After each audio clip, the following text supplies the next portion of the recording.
Hello everyone, बेटा start कर रहे हैं हम लोग मिनरल न्यूट्रिशन का सेकेंड लेक्चर।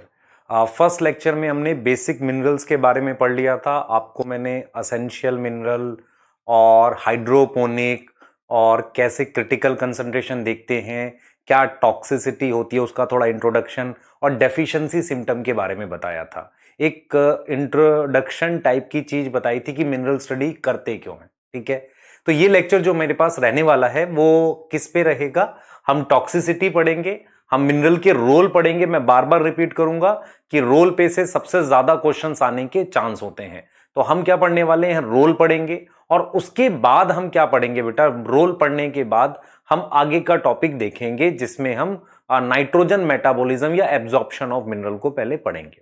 ठीक है, लेक्चर स्टार्ट करने से पहले एक दो चीजें मैं आपको बता देता हूं बेटा। आपका जो डाउट का है, मतलब डाउट आप कैसे पूछ सकते हैं, आपके पास टेलीग्राम पर एक लिंक आता है गूगल ड्राइव, मतलब जिसमें गूगल फॉर्म होता है। आप उस फॉर्म को फिल करके अपना डाउट स्पेसिफिकली अपना अलग से डाउट पूछ सकते हैं। तो उसका एक वीडियो सॉल्यूशन की फॉर्म में आपके डाउट का आंसर आ जाएगा। आप समझ रहे हैं ये चीज?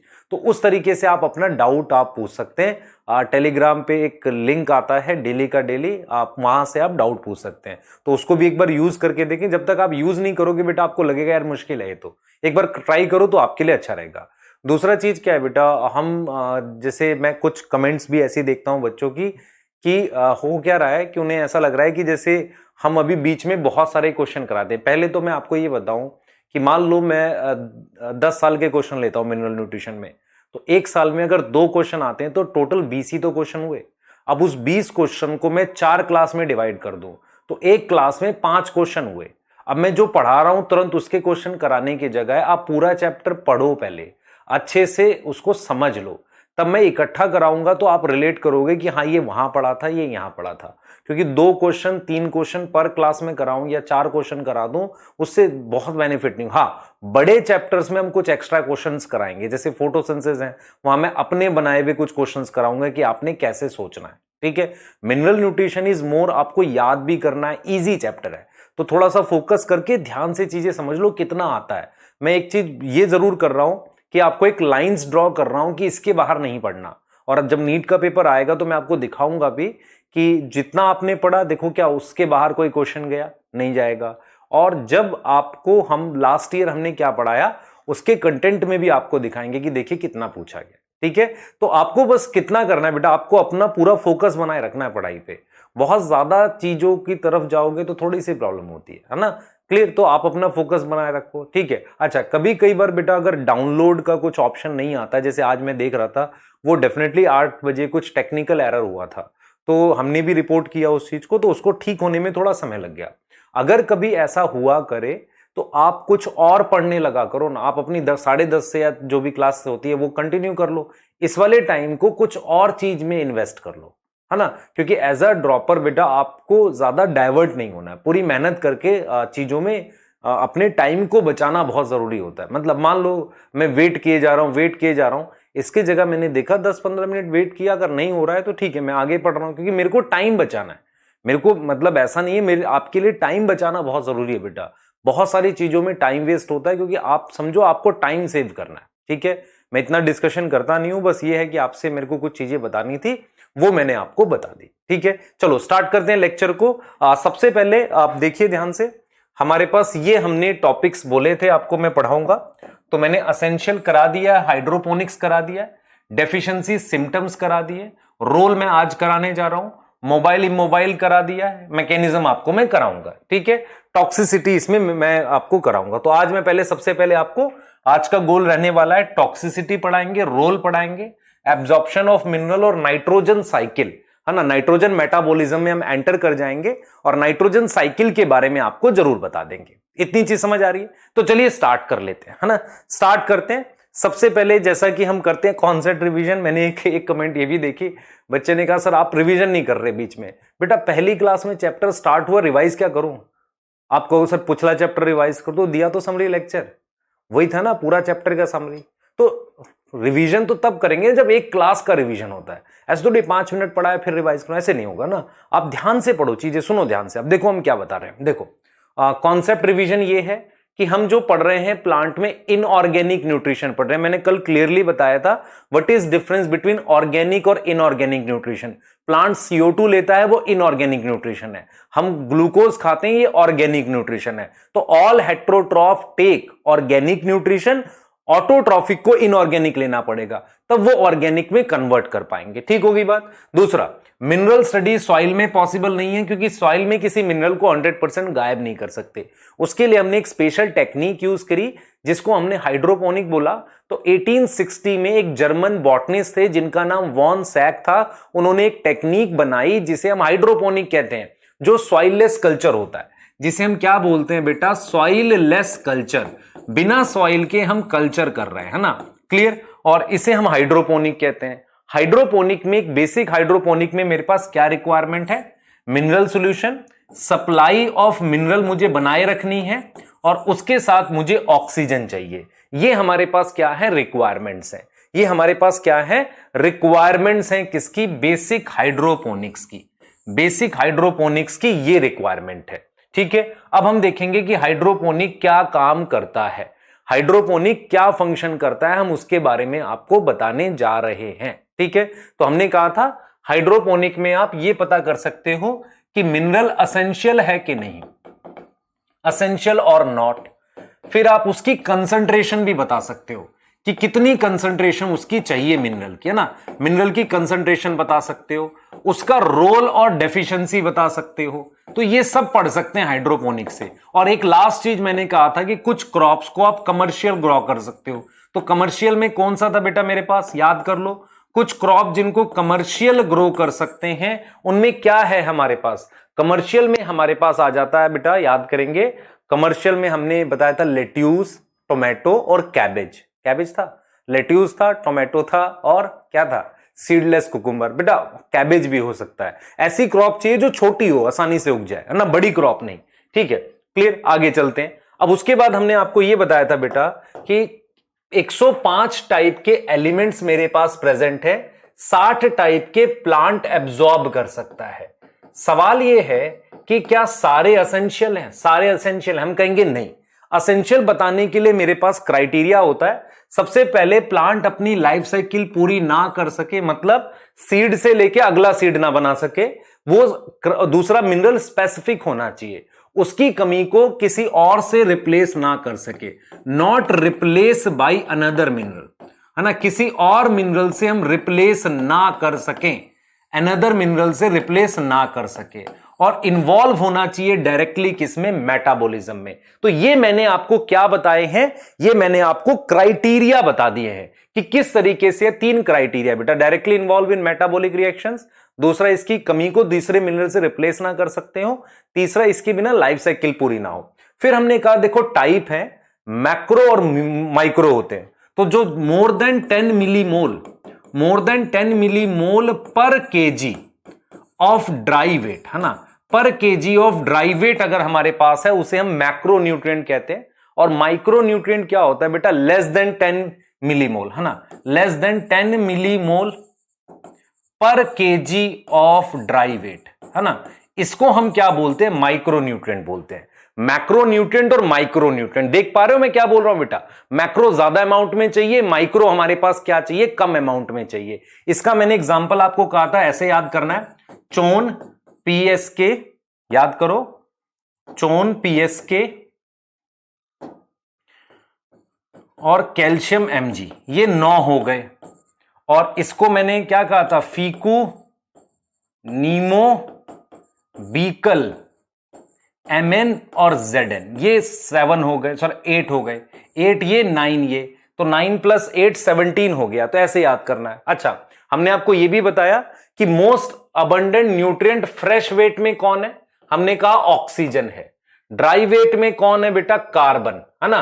और मोस्ट अबंडेंट मिनरल मेरे पास क्या है, नाइट्रोजन है। याद करो, मोस्ट अबंडेंट मिनरल मेरे पास क्या है बेटा, नाइट्रोजन है। तो फ्रेश वेट में मेरे पास ऑक्सीजन है, ड्राई वेट में कार्बन है, मोस्ट अबंडेंट मिनरल क्या बताया था, याद करो, नाइट्रोजन है। और माइक्रो न्यूट्रिएंट अगर आपसे कोई पूछे मोस्ट अबंडेंट क्या है, तो आप कहोगे आयरन, Fe। ये क्वेश्चन आ सकते हैं। बेनिफिशियल एलिमेंट क्या बताया था बेटा, सिलिकॉन बताया था।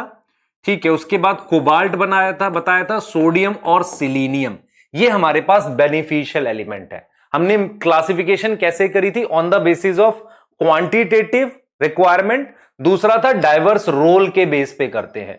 तो एक स्ट्रक्चरल कंपोनेंट होता है, मतलब कहीं ना कहीं मिनरल जो है या एलिमेंट जो है बायोमोलिक्यूल बनाते हैं, जो स्ट्रक्चर बनाते हैं। उसमें मेरे पास क्या क्या आएगा? Carbon, hydrogen, oxygen, nitrogen. कुछ मिनरल एंजाइम के एक्टिवेटर, इसकी पूरी लिस्ट याद करनी है आपने। रूबिस्को और उसका मैग्नीशियम है, पैपकेज का, जिंक, अल्कोहल, डिहाइड्रोजिनेज का, ऐसे याद करना है। फिर मेरे पास ऑस्मोटिक पोटेंशियल के लिए पोटेशियम याद करना है, एनर्जी रिलेटेड के लिए फास्फोरस और मैग्नीशियम। मैग्नीशियम क्लोरोफिल में होता है और फास्फोरस एटीपी में होता है ना, इस तरीके से हमें देखना है। ठीक है। अब इसके बाद हमने एक चीज पढ़ी थी जिसे हमने क्रिटिकल कंसंट्रेशन बोला था। तो हमने ये बोला था कि जो क्रिटिकल कंसंट्रेशन है, क्रिटिकल कंसंट्रेशन वो होता है जिससे कम में डेफिशिएंसी सिम्टम दिखे या ग्रोथ डिक्रीज हो जाए। तो इस पॉइंट को हम क्रिटिकल कंसंट्रेशन कहते हैं। जिसके बिलो क्रिटिकल कंसंट्रेशन क्या होगा? डेफिशिएंसी सिम्टम दिखेगी। क्रिटिकल कंसंट्रेशन में क्या दिखेगा बेटा? Deficiency symptom. ये चीज बताया था आपको। ठीक है। उसके बाद हमने कहा था कि देखो भाई, एक ऐसी कंसंट्रेशन आती है जिसके बाद टॉक्सिसिटी हो जाती है, और इसको हमने क्या बोला था? ऑप्टिमम रेंज बोला था। इसको हमने ऑप्टिमम रेंज बोला था। फिर हमने कहा था ग्रोथ के लिए माइक्रो और मैक्रो दोनों बराबर इंपॉर्टेंट है, लेकिन हमारे पास रेंज माइक्रो की छोटी होती है, इसीलिए माइक्रो आसानी से टॉक्सिक हो जाता है और डेफिशिएंट हो सकता है, रेंज छोटी है। ठीक है। तो ऑप्टिमम रेंज बता दिया। टॉक्सिसिटी का मतलब जो ड्राई वेट को 10% डिक्रीज करता है, ड्राई वेट को। तो ये हमने पढ़ा था बेटा। इसके बाद हमने डेफिशिएंसी सिम्टम पढ़े थे। मैंने आपको बताया था क्लोरोसिस कैसे याद करना है। नेक्रोसिस होता है टिश्यू की डेथ, और हमने कहा था इनहिबिशन ऑफ सेल डिवीजन कैसे याद करना है, और डिले इन फ्लावरिंग, उसके मिनरल याद करने के तरीके बताए थे। यहां तक समझ में आया? अब हम यहां से कैसे मूव करने वाले हैं, ये बहुत इंपॉर्टेंट है। अब हम यहां से कैसे मूव करेंगे, आप ध्यान देना बेटा। अब यहां से हम कैसे मूव करेंगे? सबसे पहले टॉक्सिसिटी पढ़ेंगे। तो टॉक्सिसिटी के लिए हमने ये बोला था, आप ध्यान से सुनो, एवरी मिनरल, हर एक मिनरल की अपनी एक ऑप्टिमम रेंज होती है। आपको पता ही है ये बात।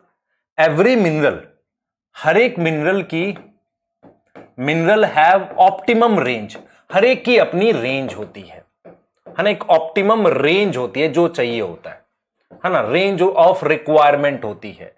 ठीक है, क्लियर? अब ध्यान से देखना मैं जो बताने वाला हूं।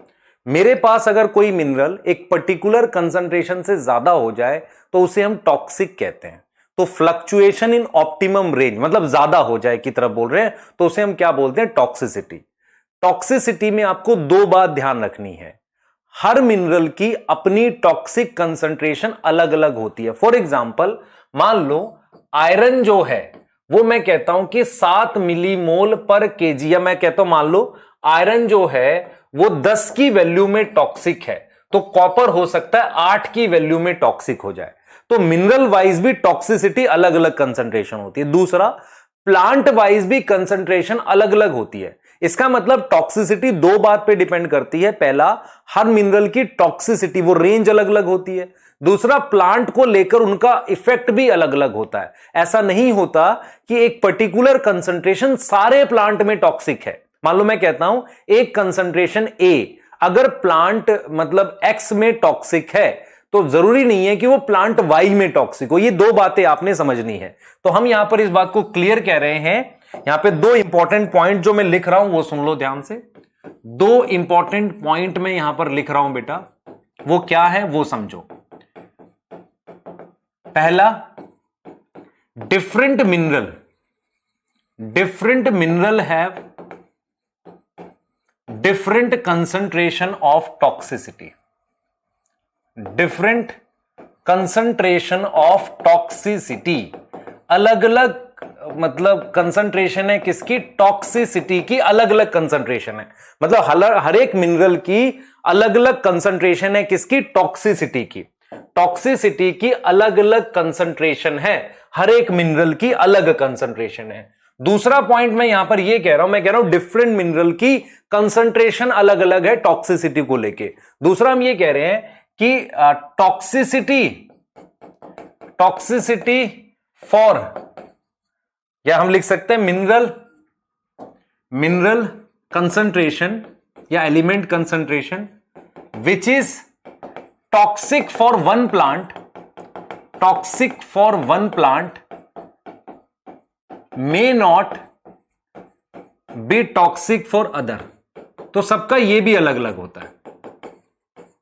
ठीक है, अब हम यहां से क्या पढ़ने वाले ये सुनो ध्यान से बेटा। टॉक्सिसिटी को हम क्या, देखो जैसे हम डेफिशिएंसी को सिम्टम से रिलेट करते हैं, ऐसे ही टॉक्सिसिटी को किससे रिलेट करते हैं, सिम्टम से। टॉक्सिसिटी को पता लगाना मुश्किल इसलिए होता है क्योंकि कई बार क्या होता है, मिनरल की टॉक्सिसिटी दूसरे मिनरल की एब्जॉर्प्शन को डिक्रीज कर देता है। मान लो सॉइल में कोई मिनरल ज्यादा हो गया, वो दूसरे मिनरल की एब्जॉर्प्शन डिक्रीज करने लगता है या प्लांट में जाके उसे इंटरफेयर करने लगता है। तो कहीं ना कहीं हम ये कह सकते हैं, ध्यान से सुनेंगे, हम ये कह सकते हैं since deficiency can be related directly किसके साथ, directly with symptom, but toxicity के लिए डिफिकल्ट बात है। But for toxicity it is difficult. ये क्या होगा, डिफिकल्ट होगा। रीजन सुनो ध्यान से, रीजन क्या है सुन लो बेटा। टॉक्सिसिटी के लिए ये डिफिकल्ट होगा, उसका रीजन मैं लिख रहा हूं। रीजन ये है, रीजन यहां पर ये लिख रहा हूं बेटा कि मान लो एक पर्टिकुलर कंसंट्रेशन है, उस पर हो सकता है कोई मिनरल टॉक्सिक हो। ठीक है, ध्यान सुनेंगे, मतलब वो होता क्या है कि एक मिनरल की टॉक्सिसिटी दूसरे मिनरल की डेफिशिएंसी करा देता है। तो हम ये कह सकते हैं कि toxicity of mineral may lead to deficiency of other mineral। तो जरा मैं आपको पूरी बात समझाता हूं तो आपको समझ आएगा। अब मैं क्या करता हूं बेटा, एक नोट में लिख रहा हूं। जनरली जो टॉक्सिक होते हैं मेरे पास माइक्रो न्यूट्रिएंट टॉक्सिक होते हैं, मैक्रो न्यूट्रिएंट बहुत जल्दी से टॉक्सिक नहीं होते क्योंकि उनकी रेंज बड़ी होती है। तो मेरे पास एक माइक्रो न्यूट्रिएंट है Mn, मैंगनीज, जो एनसीईआरटी बताती है। उसकी टॉक्सिसिटी का एग्जांपल ले लेते हैं, ध्यान से देखेंगे, उसकी टॉक्सिसिटी का एक उदाहरण ले लेते हैं। तो हमने क्या किया, ध्यान से देखें, हम देख रहे हैं बेटा toxicity of Mn, toxicity of Mn की बात कर रहे हैं, है ना। हम टॉक्सिसिटी ऑफ Mn की बात कर रहे हैं। देख लो बेटा ध्यान से, टॉक्सिसिटी ऑफ, हम Mn की बात करेंगे, इसकी बात कर रहे हैं। ध्यान से देखना, मैं एक प्लांट बना रहा हूं, देखिए बेटा बहुत फोकस करके देखना है। मेरे पास ये प्लांट की रूट है, ठीक है, मान लो ये प्लांट है मेरे पास, दिस इज प्लांट। तो देखो Mn क्या होता है, Mn मैग्नीज है हमारे पास, है ना। तो मैग्नीज की क्या हो गई है, मैग्नीज की टॉक्सिसिटी हुई है, ठीक है। ड्यू टू विच हुआ क्या है, लीफ पे कुछ सिम्टम आया। देखो ड्यू टू विच लीफ पे हमारे पास एक सिम्टम आया, ध्यान से देखना बेटा, लीफ पर एक सिम्टम आया। क्या सिम्टम आया, मुझे लीफ पर ऐसे ब्राउन स्पॉट्स दिख गए, ब्राउन स्पॉट्स। तो लीफ पर मुझे क्या दिखेंगे, ब्राउन स्पॉट्स दिखे, सराउंडेड बाय येलो वीन्स। ऐसी वीन जो सफेद हो गई है, जिसे हम ये मतलब जो येलो हो गई है, क्लोरोटिक वीन, मतलब येलो वीन आ गई है ना, ग्रीन से येलो हो गई है। तो मुझे क्या दिखेगा, ये लीफ होती है ऐसे, तो इस ब्राउन स्पॉट्स के आसपास मुझे कुछ ऐसी वीन्स दिखेंगी जो येलो वीन्स होंगी, है ना, क्लोरोफिल वहां से हट गया होगा। तो ये उसकी किसका सिम्टम है बेटा, टॉक्सिसिटी का सिम्टम है। देखो होता क्या है, तीन चीजें याद रखनी है हमने, यहां पर 3 पॉइंट याद रखें, डायरेक्ट क्वेश्चन आएगा। पहला कि जो Mn क्या होता है, Mn क्या करता है, Fe और Mg को एब्जॉर्ब होने से रोकता है। मान लो मेरे पास ये रूट में एब्जॉर्ब होना है, तो एक तरीके से इनको ब्लॉक करने लगता है। किनको ब्लॉक करने लगता है, Fe और Mg को। तो मेरे पास मान लो ये Fe है और ये Mg है, तो Mn क्या करता है, इनका एब्जॉर्प्शन रोकता है। तो क्या करता है, डिक्रीज एब्जॉर्प्शन ऑफ, मैं लिख रहा हूं यहां पर, ऑफ Fe एंड Mg। ये पहला इफेक्ट हो गया। तो मेरे पास टॉक्सिसिटी के क्या है, 3 इफेक्ट मैं बता रहा हूं। मैं कितने इफेक्ट बता रहा हूं? 3 इफेक्ट बता रहा हूं। पहला इफेक्ट क्या है कि ये Fe और Mg को एब्जॉर्ब होने से रोकता है। दूसरा इफेक्ट क्या होता है बेटा? ये कैल्शियम को ऊपर जाने से रोकता है। तो एक तरीके से सेकंड हो गया कि Mn क्या करता है? Mn prevent calcium translocation, calcium को ऊपर जाने से रोकता है। ठीक है, ये सेकंड पॉइंट समझ लिया हमने कि भाई ये कैल्शियम का ऊपर ट्रांसलोकेशन समाऊ रोकता है। एक काम और क्या करता है Mn? थर्ड काम क्या करता है? मेरे पास मान लो कोई एंजाइम है, पेप्केज ही होता, इससे Mg बाइंड करता है, मान लो कोई एंजाइम है ये, तो Mn तीसरा काम क्या करता है? Mn prevent enzyme binding of Mg, enzyme binding of Mg, Mg की एंजाइम बाइंडिंग रोकता है, मतलब Mg को बाइंड नहीं होने देता। तो आपके पास 3 काम करता है, फर्स्ट ये, सेकंड ये, थर्ड ये, है ना? तो 3 इफेक्ट होते हैं मेरे पास, फर्स्ट सेकंड थर्ड। अब इससे अगर आप ध्यान से देखो हो क्या रहा है, Mn टॉक्सिक है पर उससे होगा क्या? Fe डेफिशिएंट हो जाएगा, Mg डेफिशिएंट हो जाएगा। सॉइल में Mg है पर प्लांट को उसका फायदा नहीं हो रहा है। कैसा क्यों? मतलब क्या ऐसा हुआ? मेन यही तो बता रहा हूं आपको, मेरे पास Fe और Mg क्या हो जाएंगे? डेफिशिएंट हो गए। तो मैं आपको यही समझाने की कोशिश कर रहा हूं यहां पर कि एक की जो एक मेरे पास क्या हुआ, इसकी टॉक्सिसिटी इनकी डेफिशिएंसी करा देगा। अब मान लो फार्मर को क्या करेगा? फार्मर सिम्टम देखेगा, वो सिम्टम के हिसाब से उसको लगेगा यार Fe डेफिशिएंट है, सॉइल में Fe ऐड करो। पर प्रॉब्लम कहां है? प्रॉब्लम Mn की टॉक्सिसिटी है। इसीलिए बहुत सारी क्रॉप्स में सॉइल टेस्ट कराया जाता है, जहां पे हम ये भी चेक कर सकते हैं कोई मिनरल एक्सेस में तो नहीं है, क्योंकि होता यह है कि डेफिशिएंसी सिम्टम तो डायरेक्ट रिलेट हो जाते हैं, पर टॉक्सिसिटी कई बार डेफिशिएंसी करा देती है दूसरे मिनरल की। फार्मर सोचेगा यार ये मिनरल कम है, चलो ऐड करो, पर कोई फायदा नहीं हो रहा है। आपको समझ आ रही है बात? ये तो टॉक्सिसिटी आपने ध्यान रखना है। और टॉक्सिसिटी होता क्या है एग्जैक्टली? अगर मैं बात करूं कोई मिनरल टॉक्सिसिटी है, होता क्या है? टॉक्सिसिटी कोई किसी मिनरल को कब बोलेंगे?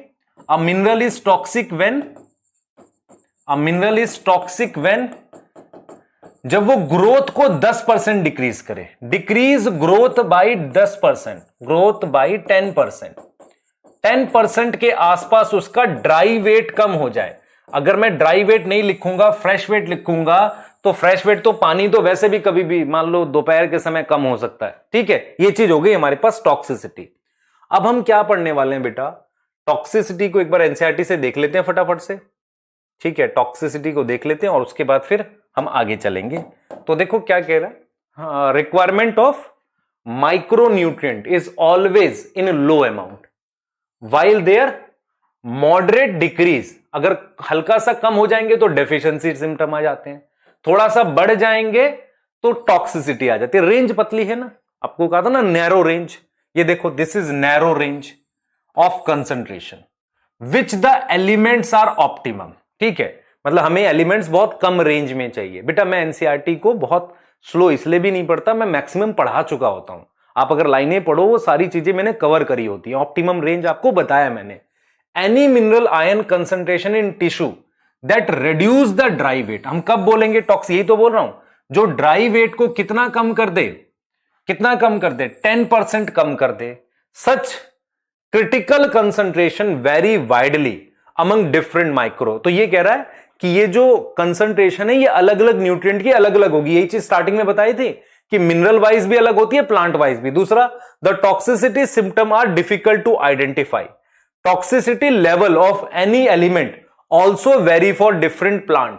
अलग अलग पौधों में वो लेवल भी वेरी करता है, वो लेवल भी क्या करता है? वेरी करता है। Many a time excess of element, बहुत टाइम में ऐसा होता है कि कोई एलिमेंट एक्सेस होता है में इनहिबिट, है ना, किसी एलिमेंट के ज्यादा होने से इनहिबिट करने लगता है दूसरे एलिमेंट को। कोई भी एलिमेंट ज्यादा होगा तो दूसरे की, पता है ना कि Mn की टॉक्सिसिटी से Mg, Fe, कैल्शियम तीनों की डेफिशिएंसी हो सकती है। For example the prominent symptom of manganese toxicity is appearance of brown spot surrounded by chlorotic vein, yellow vein. It is important to know that manganese किससे compete करता है? Iron और magnesium से अपटेक के लिए, अपटेक मतलब absorb होने से कंपटीशन करता है, एंड विद मैग्नीशियम एंजाइम से बाइंड करने के लिए। तो पहला ये हो गया, सेकंड आपको ये बता दिया। मैग्नीज किसको, कैल्शियम को ऊपर जाने से रोकता है, ट्रांसलोकेशन इन शूट एपेक्स। ठीक है, देयरफॉर एक्सेस ऑफ मैग्नीज में in fact induce deficiency of iron, इनकी डेफिशिएंसी करा देगा। तो हम जो सोच रहे होंगे कि सिम्टम मैग्नीज की टॉक्सिसिटी का है, वो एक्चुअल में इनकी डेफिशिएंसी का सिम्टम आ रहा होगा, यही कहता है। क्या ये इंफॉर्मेशन फार्मर के लिए इंपॉर्टेंट? बिल्कुल इंपॉर्टेंट है। तो कहीं ना कहीं जब हम मान लो मुझे एक एक्स मिनरल की डेफिशिएंसी के सिम्टम मिल रहे हैं, मैं उसे ऐड कर रहा हूं, तो अगर सिम्टम नहीं जा रहे हैं तो मुझे तुरंत समझना चाहिए देयर मे बी टॉक्सिसिटी। तो मुझे सॉइल टेस्ट कराना है, किसी मिनरल के एक्सेस हो रहा है उसको रिमूव करने के लिए। रिमूव कैसे करेंगे? उसमें मान लो पॉजिटिव चार्ज है तो कोई नेगेटिव चार्ज की चीज मिला देंगे, उससे वो ऐसा कुछ सॉल्ट बन जाए जो प्रेसिपिटेट हो जाए, अवेलेबल ना हो प्लांट का, है ना? क्लियर? जिसे चिलेटिंग कहते हैं, आपको शायद पता होगा, कुछ पता नहीं ऐसे ही कुछ होता है। ठीक है, अब हम क्या पढ़ने वाले हैं बेटा? रोल पढ़ेंगे। अब हम क्या पढ़ने वाले हैं? रोल एक एक करके पढ़ेंगे। ठीक है, रोल हमें पढ़ने हैं मिनरल्स के। ठीक है, मिनरल्स के रोल पढ़ेंगे। मैं आपको ये चीज कह रहा हूं, ध्यान से सुनेंगे आप लोग। हमने मिनरल्स को किस तरीके से पढ़ना है, मैं एक एक मिनरल के एक एक पार्ट के रोल बता रहा हूं, आपको कैसे पढ़ना है सुन लो। आपको ये चीजें याद रखनी है, जब भी किसी मिनरल के बारे में पढ़ना है तो ये चीजें याद रखनी है। फॉर एग्जाम्पल, जैसे मैं एक एग्जाम्पल ले लेता हूं, आपको मान लो क्या क्या पढ़ना है। आपने न्यूट्रिएंट अगर मैक्रो की बात करते हो, चोन पीएस के सी का सिलिकॉन हटा दे, कैल्शियम एफजी, तो कार्बन हाइड्रोजन ऑक्सीजन हटा दो। स्टार्ट किससे करो? नाइट्रोजन से। तो सबसे पहला मिनरल मैंने मान लो नाइट्रोजन लिख दिया। नाइट्रोजन किस फॉर्म में एब्जॉर्ब होता है? 3 फॉर्म है। NO3, सबसे पहले तो आपको यह समझ आना चाहिए कि मिनरल सिर्फ आयनिक फॉर्म में एब्जॉर्ब होगा। NO2-, 3 फॉर्म है बेटा मेरे पास, मिनरल एब्जॉर्ब होने की 3 फॉर्म है। ये 3 फॉर्म में प्लांट में एब्जॉर्ब हो सकता है, ये मेन फॉर्म है। सबसे ज्यादा NO3 की फॉर्म में एब्जॉर्ब होता है, इसे नाइट्रेट कहते हैं। जिस बच्चे को नहीं पता हो, ये नाइट्रेट है बेटा, और ये NO2- नाइट्राइट है।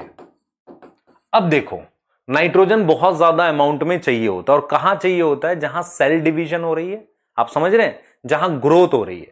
तो जो भी tissue cell division and differentiation show करेंगे, उनमें हमें क्या रिक्वायर है? नाइट्रोजन रिक्वायर है। मतलब जहां भी मुझे सेल डिवीजन करानी है, सेल को डिफरेंशिएट कराना है, वहां पर मुझे क्या रिक्वायर है? नाइट्रोजन रिक्वायर है। अब जरा ये देखो, नाइट्रोजन कहां कहां होता है बेटा? नाइट्रोजन हमारे पास हार्मोन में होता है, विटामिन्स में होता है, ठीक है, सबसे जरूरी न्यूक्लिक एसिड DNA RNA में, और मेरे पास प्रोटीन्स में होता है। अगर प्रोटीन्स में है तो अमीनो एसिड में भी होगा। इन जगह हमारे पास नाइट्रोजन होता है। क्लियर है? हार्मोन्स में, विटामिन्स में, न्यूक्लिक एसिड में, प्रोटीन में, अमीनो एसिड में। इसके अलावा जब देखो, यहां नहीं लिखा हुआ रोल में, कहां लिखा हुआ है? जहां नाइट्रोजन साइकिल एनसीईआरटी ने पढ़ाई है ना, वहां यह भी लिखा है कि क्लोरोफिल में नाइट्रोजन होता है। देखो कैसे होता है क्लोरोफिल का, थोड़ा सा स्ट्रक्चर देखोगे तो आपको समझ आ जाएगा। देखो हम क्या करते हैं, ये इस तरीके से मैग्नीशियम रखते हैं और इस तरीके से स्ट्रक्चर बनाते हैं, 4 नाइट्रोजन लिखते हैं। ठीक है, मैग्नीशियम 2 ही बॉन्ड बना सकता है, तो 2 कोऑर्डिनेट बॉन्ड है और 2 कोवेलेंट बॉन्ड है। और ये जो स्ट्रक्चर बनता है ऐसे, ये वाला, इसे पायरोल कहते हैं। ये जो बन रहा है ना, ये वाला स्ट्रक्चर नाइट्रोजन लिख के ऐसे, इसे पायरोल कहते हैं। ऐसे कितने पायरोल होते हैं क्लोरोफिल में? 4, जिनको मैं कार्बन से ऐसे जोड़ लेता हूं, लिंक कर लूंगा, ऐसे इस तरीके से लिंक कर लूंगा और एक चेन रखूंगा। तो इस टोटल सर्कल में, जिसे पोरफायरिन हेड कहते हैं, क्लोरोफिल का स्ट्रक्चर है बेटा, पोरफायरिन हेड कहते हैं, इसमें 35 कार्बन होती हैं। और यहां एक चेन आती है, अल्कोहल की चेन होती है, उसे फाइटोल टेल कहते हैं, उसमें मेरे पास 20 कार्बन होती है। तो 35 और 20 मिला के टोटल 35 कार्बन का क्लोरोफिल होता है। आप मुझसे सवाल पूछोगे क्या इसका स्ट्रक्चर याद करना है? Chlorophyll have some similarity with heme. Heme क्या होता है? इस मैग्नीशियम की जगह आप आयरन लगा दो, बाकी ये टेल मत लगाओ, उस स्ट्रक्चर को आप क्या बोलोगे, हीम कहोगे। अब कुछ कहेंगे सर यहां कार्बन 35 तो नहीं आ रही, कुछ एक दो ग्रुप और लिखे रहते हैं, हमें एग्जैक्ट स्ट्रक्चर याद नहीं करना, हमें तो ये समझ में आना चाहिए कि क्लोरोफिल में मैग्नीशियम और नाइट्रोजन दोनों प्रेजेंट होता है। मैग्नीशियम सेंटर में होता है और नाइट्रोजन ऐसे 4 नाइट्रोजन लगी होती है। तो इसीलिए हम एक और कंपाउंड यहां लिख रहे हैं क्लोरोफिल, है ना, क्लोरोफिल लिख रहे हैं। तो आपको कोई भी मिनरल ऐसे याद करना, नाइट्रोजन ये और ये। अब मेरा बेटा एक ड्यूटी ये बनती है कि नीट में सबसे ज्यादा आने के क्वेश्चन चांस है रोल से, तो आपको कुछ ऐसा दिया जाए जो याद करें। पिछले टाइम पे हमने रोल के क्वेश्चन दिए थे, तो कुछ और दे सकते हैं। और क्या दे सकते हैं, एक काम करते हैं, जितने भी रोल हैं उन सबको एक एक सिंगल सिंगल वर्ड में लिख देते हैं। ठीक है, एक सिंगल सिंगल वर्ड में, जैसे अभी ये आज वाले डीपीपी में नहीं, जो आपका नेक्स्ट डीपीपी आएगा उसमें सिंगल सिंगल वर्ड में लिख देते हैं। आप उसके सामने वो पर्टिकुलर मिनरल लिखो, तो डेफिशिएंसी और रोल को मिक्स करके ऐसे कर देंगे। यहां तक समझ में आ रहा है? अगर आपको वो शीट बना देंगे, आपको जब भी रिवाइज करना है उसके बाद वो शीट करके देखो, अगर आपसे बन रहा है तो इसका मतलब रोल याद है। यहां तक समझ में आ रही है? तो इस तरीके से हम सारे मिनरल के रोल पढ़ने वाले हैं। क्लियर है? तो ये पहला है जो हमने पढ़ा, और एनसीईआरटी से हम क्या कर रहे हैं देख लो, एक एक चीज देखो बेटा। एनसीईआरटी से मूव करेंगे, इसमें ध्यान से देखना, ध्यान से देखो। ये रहे हमारे पास रोल। सबसे पहले नाइट्रोजन, देखो हमने क्या क्या पढ़ा, देखो ध्यान से। नाइट्रोजन की बात कर रहे हैं, this is essential nutrient element required by plant in the greatest amount. कैसे एब्जॉर्ब होगा, मेनली NO3-, लेकिन कुछ फॉर्म ये भी हैं NO2- और NH4+। Nitrogen is required by all parts of plant, सारे प्लांट के पार्ट को चाहिए, चाहे वो कैसा भी पार्ट हो, सब जगह चाहिए। खासकर डिवाइडिंग सेल में, मेरिस्मेटिक टिश्यू में, और मेटाबॉलिकली एक्टिव में एटीपी चाहिए, डिवाइडिंग सेल में डीएनए चाहिए। तो डीएनए में बेटा नाइट्रोजन है, एटीपी न्यूक्लियोटाइड है, यहां नाइट्रोजन होता है। ठीक है, और जो मेन चीजें एनसीईआरटी ने लिखी हैं वो ये है, मेन चीज एनसीईआरटी ने लिखा है, ये प्रोटीन में होगा तो अमीनो एसिड में होगा, nucleic acid, vitamin and hormone. और मैंने आपको बोला क्लोरोफिल भी याद करना आपने, क्योंकि जहां पर नाइट्रोजन साइकिल है, चेक करना मेरे कहने से, जहां नाइट्रोजन साइकिल है वहां क्लोरोफिल मेंशन है। ठीक है, क्लोरोफिल मेंशन है कि क्लोरोफिल में भी नाइट्रोजन चाहिए होता है। चलिए आगे पढ़ते हैं, जरा दूसरे मिनरल की बात कर लेते हैं। पहला हमने डिस्कस कर लिया आपके साथ, ठीक है, दूसरे मिनरल की भी बात करेंगे हम अब, है ना। एक एक मिनरल देखते हुए चलते हैं। चलो, चोन पीएसके में, चोन हो गया, नाइट्रोजन हो गया, पीएसके में फास्फोरस आ लेते हैं। दूसरा मिनरल फास्फोरस है। आपको पता है फास्फोरस नेगेटिव चार्ज की फॉर्म में एब्जॉर्ब होता है। आप में से किस सबको याद होगा फास्फोरिक एसिड का फॉर्मूला H3PO4 होता है। एक हाइड्रोजन कम कर लो, एब्जॉर्ब फॉर्म आ जाएगी। तो मैंने लिख दिया, एक हाइड्रोजन कम किया, प्रोटॉन हटाया, बेसिकली H2PO4-, एक और कम कर लो, HPO4-2-। ये दो एब्जॉर्ब फॉर्म एनसीईआरटी लिखती है। रोल क्या है फास्फोरस का, ये बड़ा इंपॉर्टेंट है। अब देखो फास्फोरस कहां मिलता है, मैं आपको एक चीज क्लियर करता हूं ताकि आप गड़बड़ नहीं करो। देखो कार्बन, मैं कुछ चीजें लिख रहा हूं, जरा इसको समझना, याद करने के लिए इंपॉर्टेंट है। मैंने यहां लिखा है कार्बन, हाइड्रोजन, ऑक्सीजन। मैं यहां पर लिख रहा हूं, ध्यान से समझना बेटा, मेरे पास ये तीनों कार्बोहाइड्रेट में भी मिलते हैं, ठीक है, प्रोटीन में भी मिलते हैं, ठीक है, प्रोटीन मतलब अमीनो एसिड, और डीएनए में भी मिलते हैं, और लिपिड में भी मिलते हैं। लेकिन इन तीनों के अलावा अगर मैं कहूं प्रोटीन में एक्स्ट्रा क्या मिलता है, नाइट्रोजन मिलेगा, और क्या मिलेगा, सल्फर मिलेगा। डीएनए में एक्स्ट्रा क्या मिलेगा, नाइट्रोजन मिलेगा, फास्फोरस मिलेगा। लिपिड में यही तीनों होते हैं। तो आपको यह समझ में आना चाहिए, ये जो बड़े मॉलिक्यूल्स है ना, कार्बन, हाइड्रोजन, ऑक्सीजन, सब में होता है। उसके अलावा प्रोटीन में इन तीनों के अलावा नाइट्रोजन भी होता है और सल्फर भी होता है। सल्फर प्रोटीन को हम रिलेट करते हैं। और डीएनए में, आरएनए में नाइट्रोजन के अलावा क्या होता है बेटा, फास्फोरस होता है। ठीक है, अगर मैं आपसे पूछूं क्या कोई ऐसा कार्बोहाइड्रेट है जिसमें नाइट्रोजन होता है, आप मेरे से कहोगे हां सर एक हो सकता है, जिसे आप क्या बोलते हो, काइटिन। क्या बोलते हो, काइटिन, जिसमें नाइट्रोजन हो सकता है। क्या कोई लिपिड है जिसमें नाइट्रोजन होगा, लेसिथीन, है ना, लेसिथीन एक फॉस्फोलिपिड है, उसमें हो सकता है। तो मेरे पास लिपिड में फॉस्फोलिपिड, फास्फोरस आ सकता है फॉस्फोलिपिड में। तो मैं यहां पर अगर इसके रोल लिखूं तो मैं पहले लिख दूं कहां कहां होता है फास्फोरस, कहां कहां होगा, डीएनए में होगा, आरएनए में होगा, ठीक है, डीएनए आरएनए में हो गया। उसके अलावा फॉस्फोलिपिड में, आप देख पा रहे हो फॉस्फोलिपिड, है ना। उसके अलावा एटीपी वगैरह जो है इनमें हमारे पास फॉस्फोरस होता है, एटीपी वगैरह इन सब चीजों में, तो जिन्हें न्यूक्लियोटाइड लिख रहे हैं। तो ये फॉस्फोरस की प्रेजेंस बताई है मैंने आपको समझना पड़ेगा बेटा कि कैसे याद करना है। ये तीनों इन सब में होते हैं, लेकिन नाइट्रोजन और सल्फर प्रोटीन से रिलेट करते हैं, डीएनए रिलेट करते हैं हम नाइट्रोजन फॉस्फोरस दोनों और लिपिड। तो डीएनए और प्रोटीन में क्या कॉमन रहता है, नाइट्रोजन आता ही है, ये तो तीन आते ही हैं।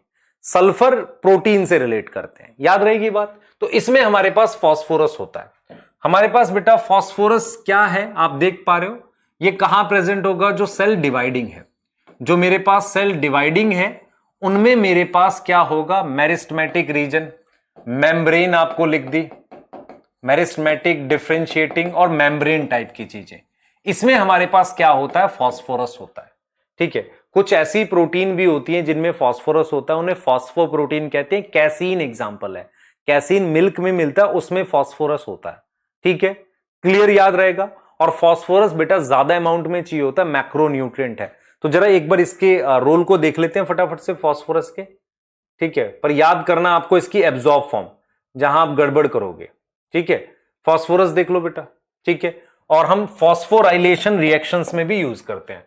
तो किस फॉर्म में एब्जॉर्ब कर रहे हैं आप देख रहे हो, H2PO4 HPO4 2-, ठीक है, सेल मेम्ब्रेन में होता है, लिपिड बाइलेयर, प्रोटीन्स। अब ये जो सर्टेन प्रोटीन लिखी है ना, इसमें एक एग्जांपल कैसीन है। मैं यहां पर एक्स्ट्रा चीजें साथ बता रहा हूं, जितने भी न्यूक्लिक एसिड है, डीएनए आरएनए, उनमें होगा। एंड न्यूक्लियोटाइड्स में, न्यूक्लियोटाइड क्या होता है बेटा, ये सब एटीपी, जीटीपी, इनमें होगा। एंड ऑल फॉस्फोराइलेशन रिएक्शन, मैं आपको एक चीज बताता हूं, हमारी बायो में खास तरह के रिएक्शंस होते हैं, जैसे ये एंजाइम इनएक्टिव है, दिस एंजाइम इज इनएक्टिव है, तो हम क्या कर सकते हैं, इसका फॉस्फोराइलेशन करके इसको एक्टिव बना सकते हैं, एक्टिव एंजाइम। तो इसे हम क्या बोलते हैं, फॉस्फोराइलेशन। या आपके साथ आपने और कहां पढ़ा हुआ है, जो ग्लूकोज से ग्लूकोज 6 फॉस्फेट बनाते हैं, उन सब को हम फॉस्फोराइलेशन रिएक्शन कहते हैं। तो फॉस्फोरस के लिए याद रखना, सेल मेम्ब्रेन में होगा, डीएनए आरएनए प्रोटीन न्यूक्लियोटाइड और फॉस्फोराइलेशन रिएक्शन। अगर आपसे कोई पीछे पूछे कि फॉस्फोरस कंटेनिंग कोई प्रोटीन है, मिल्क में होती है, कैसीन कहते हैं इसे, फॉस्फोप्रोटीन होती है, ठीक है। इतना डीप पूछता नहीं है, आपसे सिर्फ ये पूछेगा कि प्रोटीन में फॉस्फोरस हो सकता है कि नहीं, हां कुछ में हो सकता है। अब आ जाओ चोन PSK, सल्फर देख लेते हैं बेटा, हम क्या देख रहे हैं, सल्फर देख रहे हैं, ठीक है। सल्फर देखो कहां है, डिस्कस कर लेते हैं फटाफट से, सल्फर को रोल देख लेते हैं बेटा। देखो अब सल्फर की बात करते हैं, ध्यान से देखो बच्चे। थर्ड हमारे पास सल्फर है, मैं देखो रोल डिटेल पढ़ा रहा हूं कि क्या क्या याद रखना है। सल्फर इस फॉर्म में एब्जॉर्ब होगा, नेगेटिव चार्ज आयन की फॉर्म में, सल्फेट की फॉर्म में। रोल सुन लो ध्यान से, सल्फर कंटेनिंग अमीनो एसिड होते हैं आपके पास, सल्फर कंटेनिंग अमीनो एसिड। जब हम अमीनो एसिड पढ़ाएंगे तो उनके नाम लिखवाएंगे आपको, यहां भी लिखवा रहा हूं मैं, ध्यान रखना। हम लिखवाते हैं मिथ्योनिन और सिस्टीन और सिस्टाइन, यहां भी दो ही लिख रहे हैं, मिथ्योनिन और सिस्टीन लिख रहे हैं, सिस्टाइन भी होता है बेटा, मिथ्योनिन और सिस्टीन लिखो, सल्फर कंटेनिंग अमीनो एसिड होता है। कुछ मेरे पास कोएंजाइम होते हैं, ये एंजाइम की मदद करते हैं। इसमें मेरे पास क्या आएगा, एक आएगा थायामीन। बच्चे बेटा थाइमीन के साथ इसको कंफ्यूज कर जाते हैं।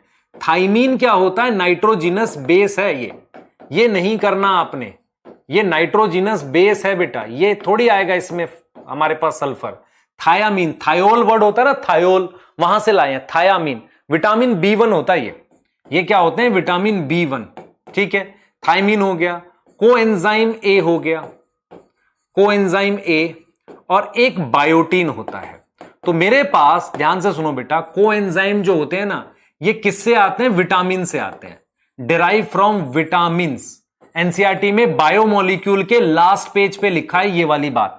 तो बहुत सारे कोएंजाइम, थाइमीन, कोएंजाइम ए और बायोटीन, उसमें मेरे पास सल्फर होता है, ठीक है। आप में से बहुत सारे लोगों ने पढ़ा है कि सल्फर की रॉटन एग जैसी स्मेल होती है, जब जलता है तो रॉटन एग जैसी स्मेल देता है सल्फर, है ना, जलने के बाद। इससे पहचानते हैं कि मान लो कई बार ये तरीका होता था बेटा पहचानने का कि ऊन असली है कि नकली। हमेशा याद रखना ऊन जो वूल होती है, वूल वो किसी की बॉडी से निकली हुई प्रोटीन है। जो भी प्रोटीन सेल के बाहर फेंकी जाती है उसमें सल्फर जरूर होता है। जैसे बेस्ट एग्जांपल एंटीबॉडीज। तो कभी आप वूल को जलाते हैं, उसमें अगर एक गंदे सड़े हुए अंडे जैसी स्मेल आती है तब वो असली ऊन है, क्योंकि वो प्रोटीन होगा, है ना। ठीक है, आ जाओ जरा सल्फर। असली मतलब भेड़ वाला, जो मतलब शीप से लाए थे। ठीक है, चोन PSK सल्फर। पोटेशियम देख लेते हैं। पोटेशियम को K+ में एब्जॉर्ब कराएंगे। ठीक है, पहले इसका रोल एक बार चेक करते हैं एनसीईआरटी में फटाफट से बेटा। एनसीईआरटी देखेंगे क्योंकि एनसीईआरटी देखना जरूरी है हमारे पास। आ जाओ, हमने सल्फर की बात करनी है। ठीक है, सल्फर ये रहा आपका, ये रहा सल्फर। चोन PSK सिका mg में सल्फर आ गया। Plant obtain sulphur in SO4 2-। Sulphur is present in 2 amino acid cysteine और methionine and is main constituent of several coenzyme. Vitamin जो है हमारे पास जैसे थायमिन, बायोटिन, कोएंजाइम है। फेरोडेक्सिन हम आगे भी बताएंगे आपको कि आयरन में, आयरन के साथ एक कंपाउंड होता है उसे फेरोडेक्सिन कहते हैं। ये ETS में यूज होता है। कहां यूज होगा? Use in ETS। ETS कहां होती है? जो फोटोसिंथेसिस में ETS है, फोटोसिंथेसिस की ETS है, उसके साथ यूज होगा ये। ठीक होगी बात बेटा? तो चलो आ जाओ, पोटेशियम देख लेते हैं फटाफट से। हमारे पास क्या आ जाएगा? पोटेशियम आ जाएगा। अब देखो ध्यान से बेटा, अब अगला मिनरल मेरे पास क्या है? पोटेशियम। चोन PSK सल्फर, पोटेशियम। पोटेशियम देखो क्या होता है, K+ की फॉर्म में एब्जॉर्ब होगा। ये क्वेश्चन पूछता है बेटा किस फॉर्म में एब्जॉर्ब होगा। अब देखो पोटेशियम कहां चाहिए होता है, समझना ध्यान से। आपने पढ़ा है K+ मैलेट थ्योरी, तो ऑस्मोटिक पोटेंशियल मेंटेन करता है। पहला पॉइंट तो ये याद रखेंगे। दूसरा क्या होता है? दूसरा कि कहां चाहिए? ये चाहिए बड में, एपिकल बड, है ना। रूट टिप पर चाहिए, डिवाइडिंग सेल्स पे चाहिए। तो ये कहां कहां चाहिए? डायरेक्ट क्वेश्चन आता है, एपिकल बड में कौन सा मिनरल चाहिए? Dividing cell, apical bud and root tip. और कहां चाहिए बेटा? रूट टिप में चाहिए। ठीक है, अब इसको को पूछे कोई लॉजिक, कोई ट्रिक बनाएंगे, ट्रिक नहीं याद करना पड़ेगा, डायरेक्ट आएंगे क्वेश्चन। उसके अलावा पोटेशियम कंट्रोल करता है protein synthesis.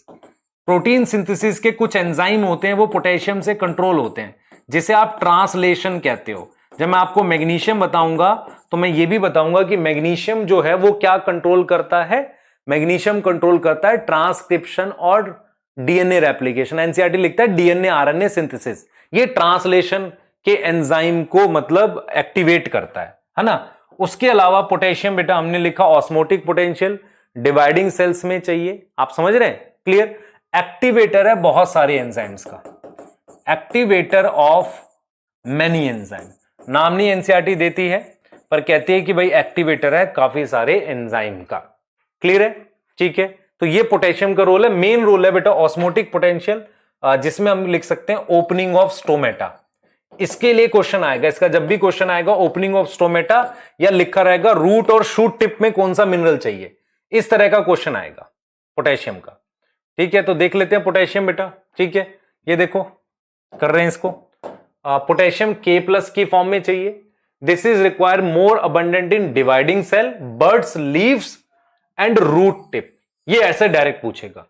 Cation anion balance, है ना, osmotic balance, cation anion balance and involve in protein synthesis, opening closing of stomata. और इसकी वजह से देखो एक्टिवेशन भी करता है काफी सारे एंजाइम की। इसकी वजह से क्या होगा?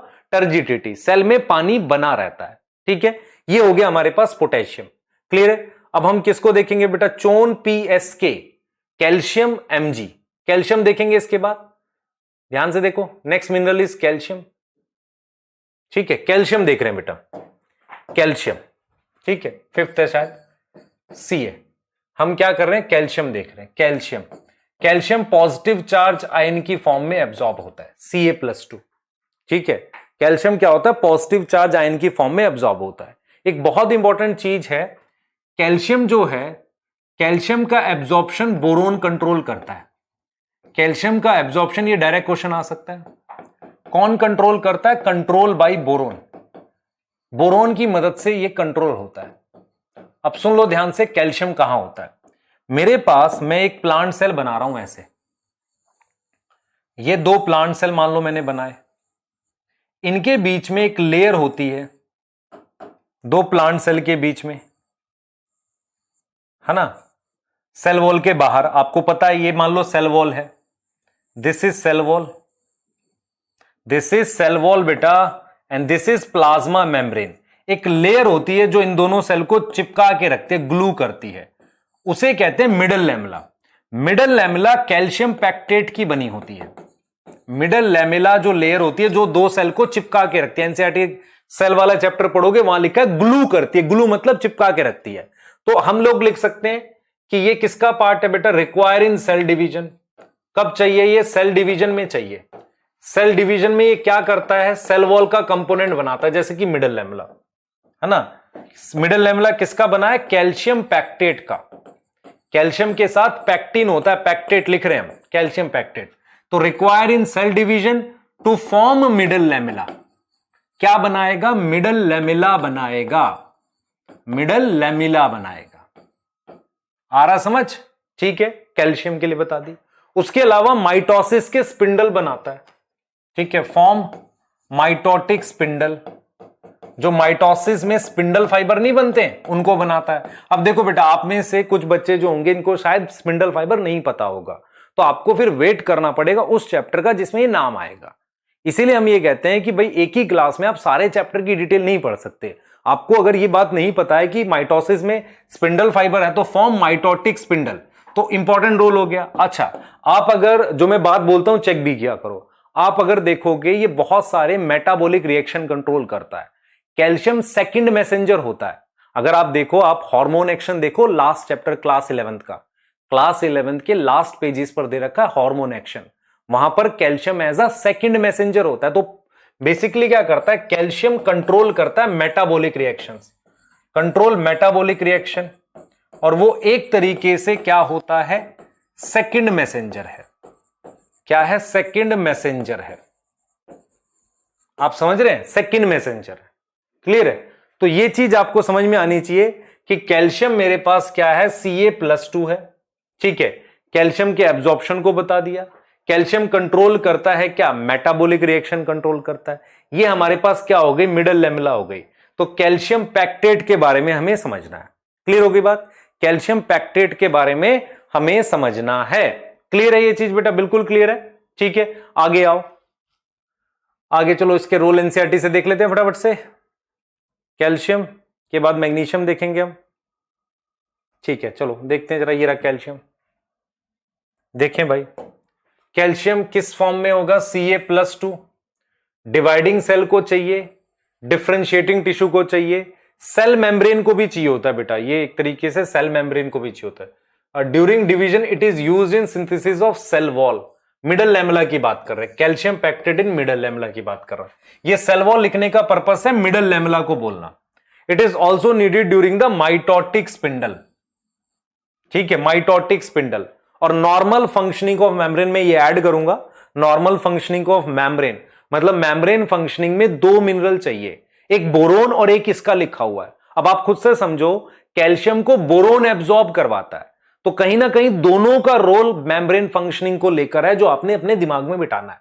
इट एक्टिवेट वेरियस एंजाइम, जो मेटाबॉलिक प्रोसेस होगा। दूसरा, कैल्शियम इमोबाइल है, याद करो हमने पढ़ा था, कैल्शियम क्या है बेटा, इमोबाइल है। तो कहां ज्यादा मिलेगा, ओल्डर लीफ में। आप समझ पा रहे हैं, ओल्डर लीफ में ज्यादा मिलेगा, ओल्डर लीफ में हमें ज्यादा मिलेगा। तो देखें, हमने कैल्शियम डिस्कस किया है, तो हमारे पास क्या क्या पॉइंट्स आ गए आप देख लो।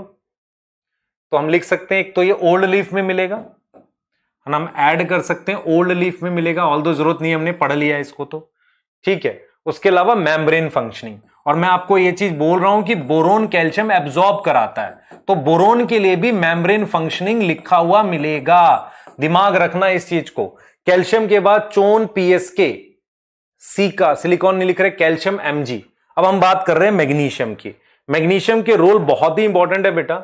मैग्नीशियम किस फॉर्म में एब्जॉर्ब होगा, मैग्नीशियम किस फॉर्म में एब्जॉर्ब होगा ये देखना आपने, है ना। मैग्नीशियम देखो किस फॉर्म में एब्जॉर्ब होगा, Mg+2 सबको पता है, ठीक है। कहां कहां चाहिए, सबसे पहले क्लोरोफिल में, या आपने देखा अभी दूसरी चीज मैं आपको एक चीज बताता हूं, ध्यान से सुना। सेल के अंदर जो राइबोसोम की दो सब यूनिट होती हैं, जैसे हमने लिखते हैं ATS, समझ रहे हैं, सॉरी 80 को हम तोड़ते हैं 60-40 में, 70S को 50 और 30S, दो सब यूनिट होती है।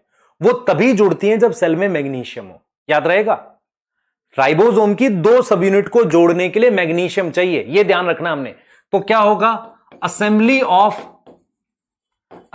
ऑफ राइबोसोम सब यूनिट। राइबोसोम की मुझे सब यूनिट को क्या करना है, असेंबल करना है, ठीक है, असेंबल करना। वो जुड़ेगी नहीं, बिना मैग्नीशियम के जुड़ती नहीं है। साइटोप्लाज्म में देखो हमेशा याद रखना, राइबोसोम की दोनों यूनिट अलग होती है, वो साथ तभी आते हैं जब प्रोटीन बनानी होती है। उनको जोड़ने के लिए Mg+2 चाहिए, मैग्नीशियम चाहिए। दूसरा ये एक्टिवेटर है बेटा, हमने नाम भी पढ़े थे, एक्टिवेटर ऑफ वेरियस एंजाइम। और आपको पता है मैंने कौन कौन से एंजाइम लिखवाए थे। एक लिखवाया था पैपकेस जो फोटोसिंथेसिस में होगा, एक लिखवाया था रुबिस्को। ये दोनों एंजाइम किस में चाहिए, फोटोसिंथेसिस में, ठीक है, फोटोसिंथेसिस में। फिर इसके साथ मैंने क्या लिखा था, एक और एंजाइम लिखा था पाइरुवेट डिहाइड्रोजिनेज या हेक्सोकाइनेज लिख सकते हो, जो ग्लाइकोलिसिस का पहला एंजाइम है। तो ये हो गया रेस्पिरेशन। अगर आपको क्वेश्चन आता है कि कौन सा मिनरल है जो फोटोसिंथेसिस और रेस्पिरेशन दोनों में चाहिए, तो वो मैग्नीज है।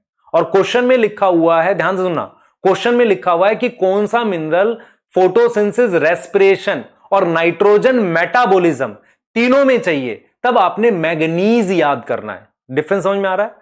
कौन सा मिनरल फोटोसिंथेसिस और रेस्पिरेशन दोनों में चाहिए, तो आपने क्या याद करना है बेटा, आपने याद करना है, सुन लो ध्यान से, आपने याद करना है उसमें, आपने याद करना है मैग्नीशियम, फोटोसिंथेसिस।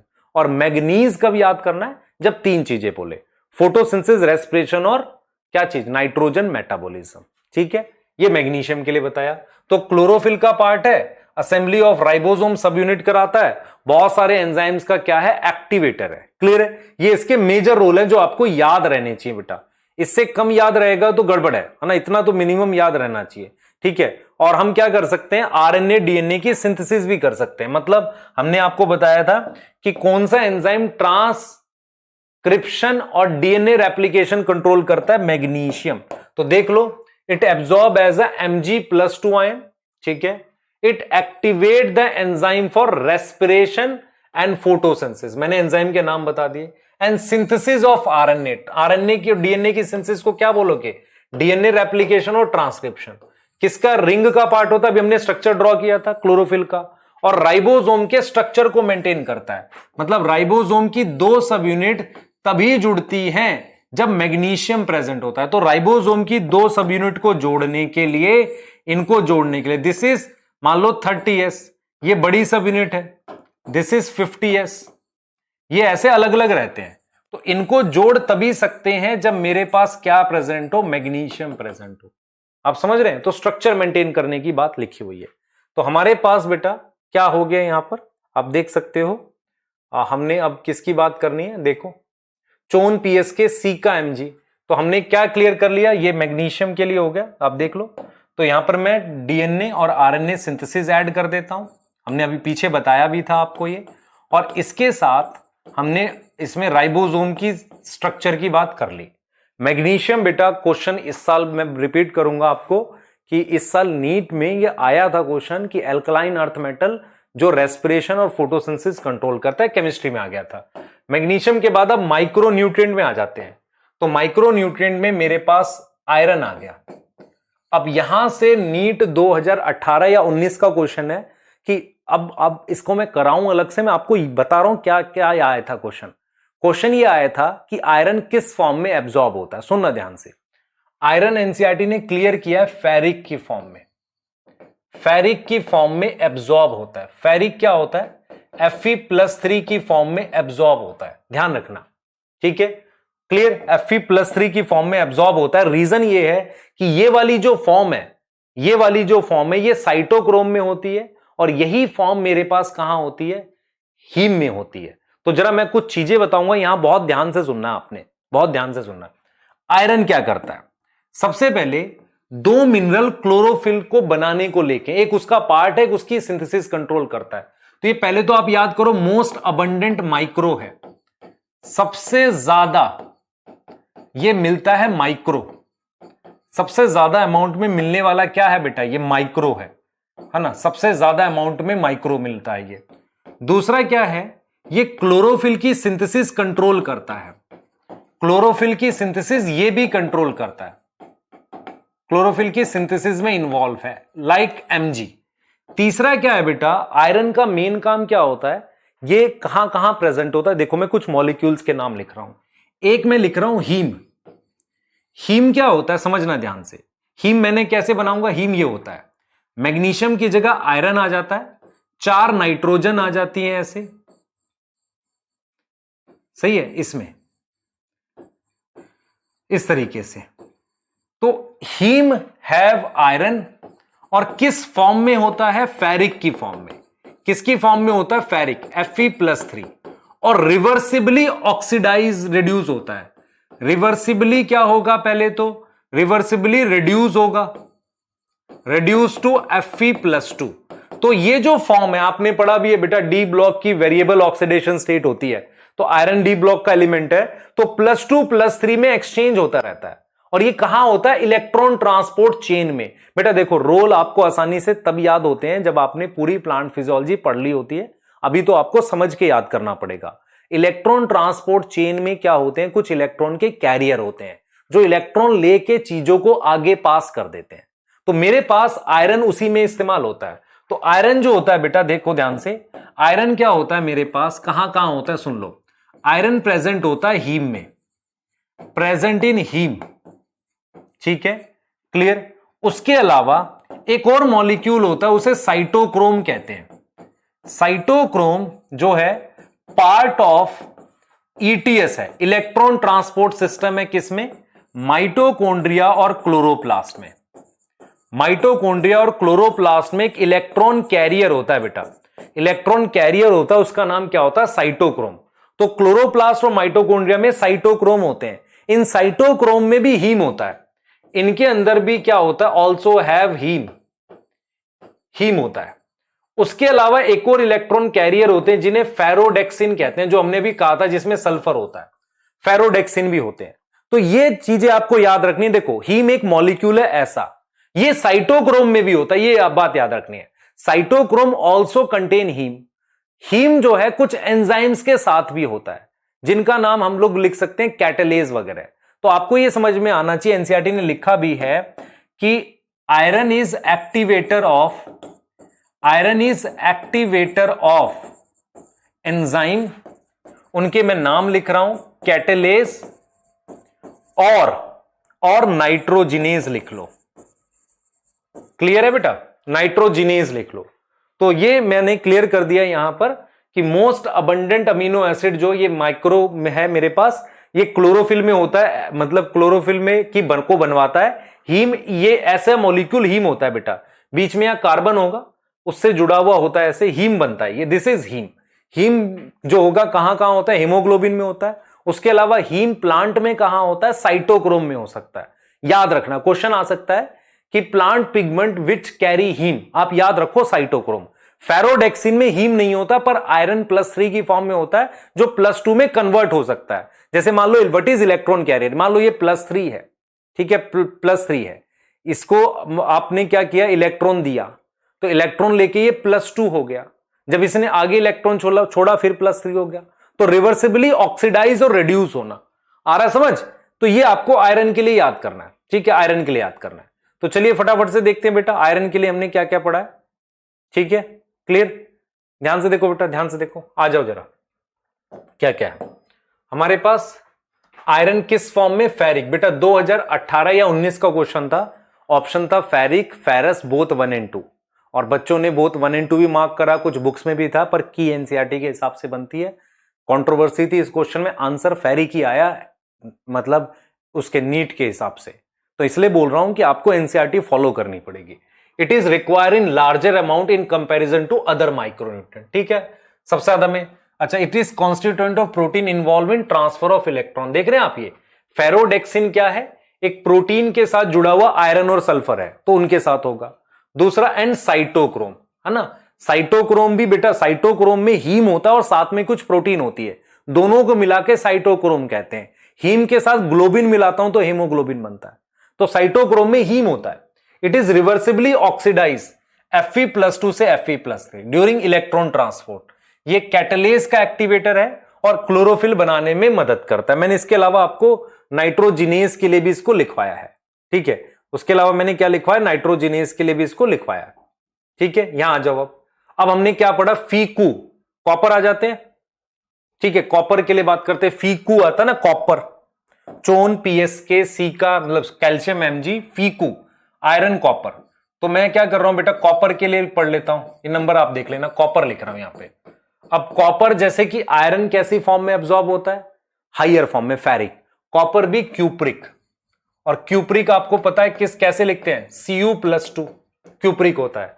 क्लियर, Q++1 होगा ना, ठीक है, क्लियर। अब आ जाओ जरा रोल बेटा, कॉपर ओवरऑल मेटाबॉलिज्म लिखा है एनसीईआरटी ने, ओवरऑल मेटाबॉलिज्म कंट्रोल करता है प्लांट का, और एक्टिवेटर होता है मैनी एंजाइम का।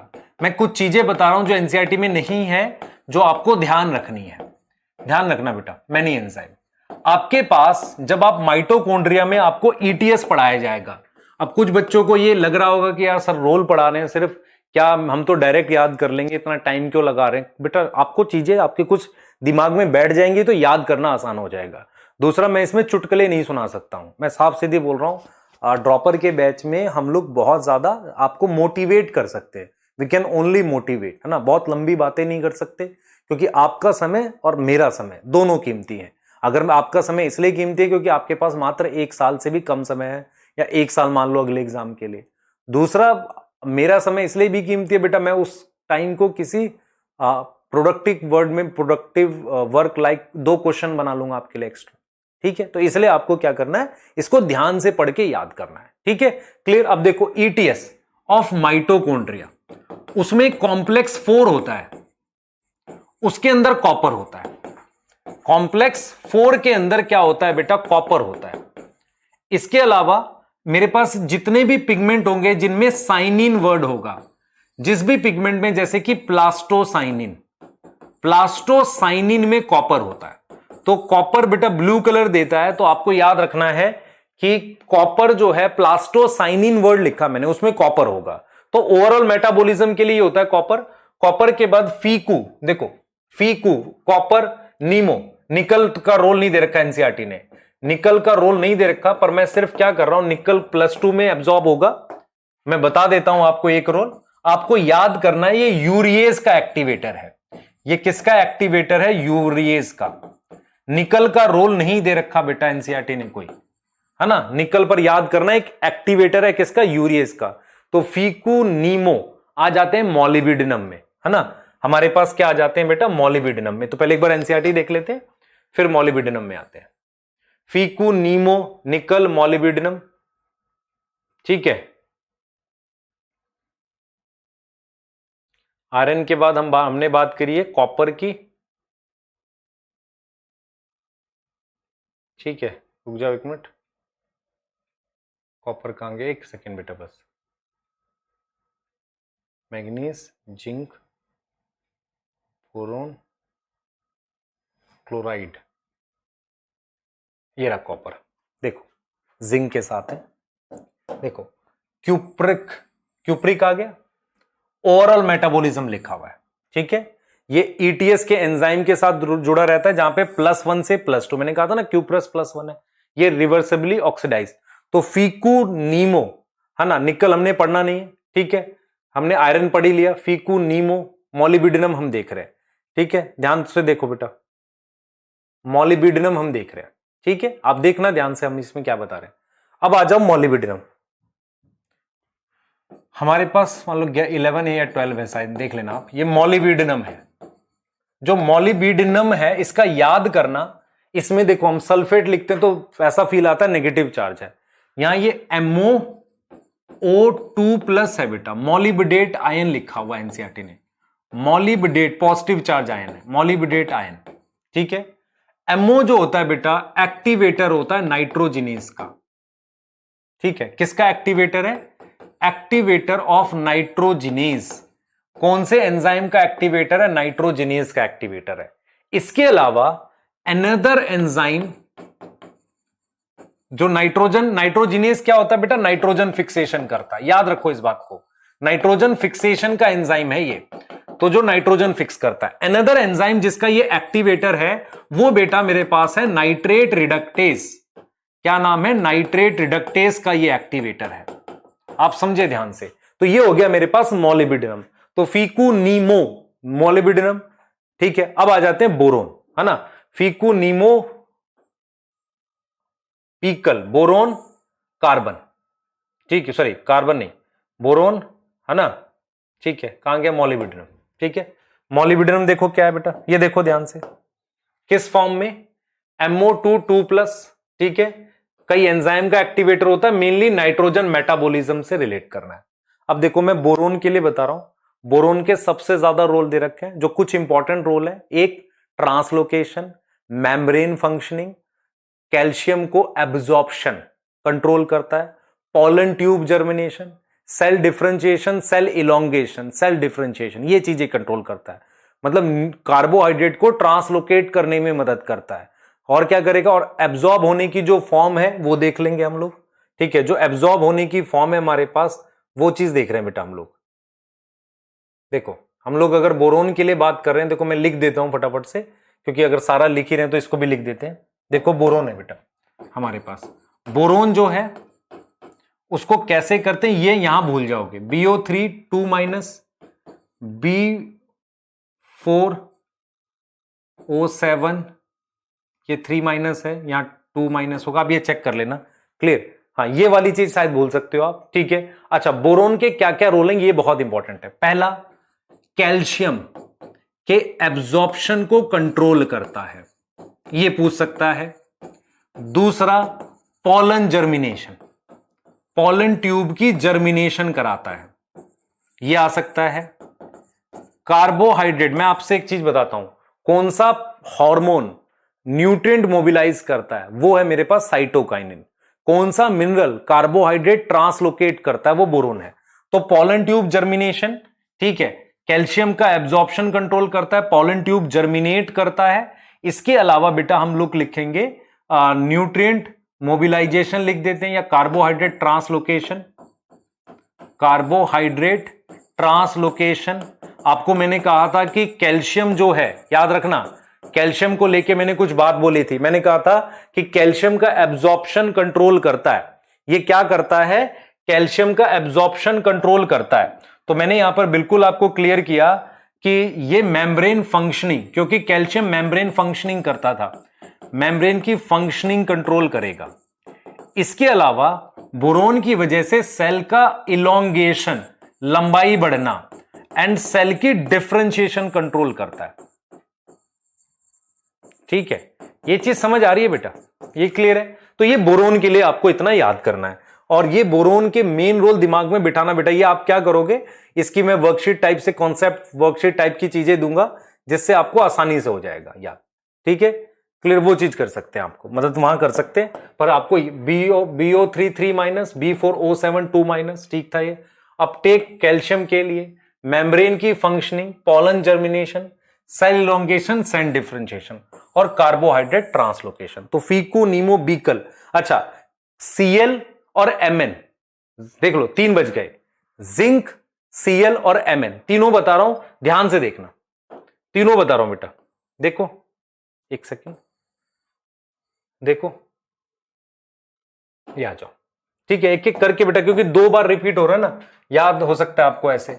एक आ गया मेरे पास, मान लो Cl क्लोराइड आयन, क्लोरीन है ना, क्लोरीन, तो कैसे Cl- क्लोराइड आयन। एनसीईआरटी का मेन याद रखना, आयनिक बैलेंस। आयनिक बैलेंस का मतलब होता है, मैं आपको एक चीज सिखाता हूं बेटा, आप ये पढ़ोगे बायो में, कि जैसे कभी हम किसी मेम्ब्रेन के आर पास कैटायन ले जाते हैं, एनायन उसके पीछे जाता है, क्या बैलेंस करने के लिए? चार्ज बैलेंस करने के लिए। आपने क्लोराइड शिफ्ट पढ़ा था, वो एक तरीके से चार्ज बैलेंस करने के लिए होता है। तो हम क्या करते हैं? आयनिक बैलेंस, आयनिक बैलेंस जिसे हम कैटायन एनायन बैलेंस कहते हैं, कैटायन एंड एनायन बैलेंस।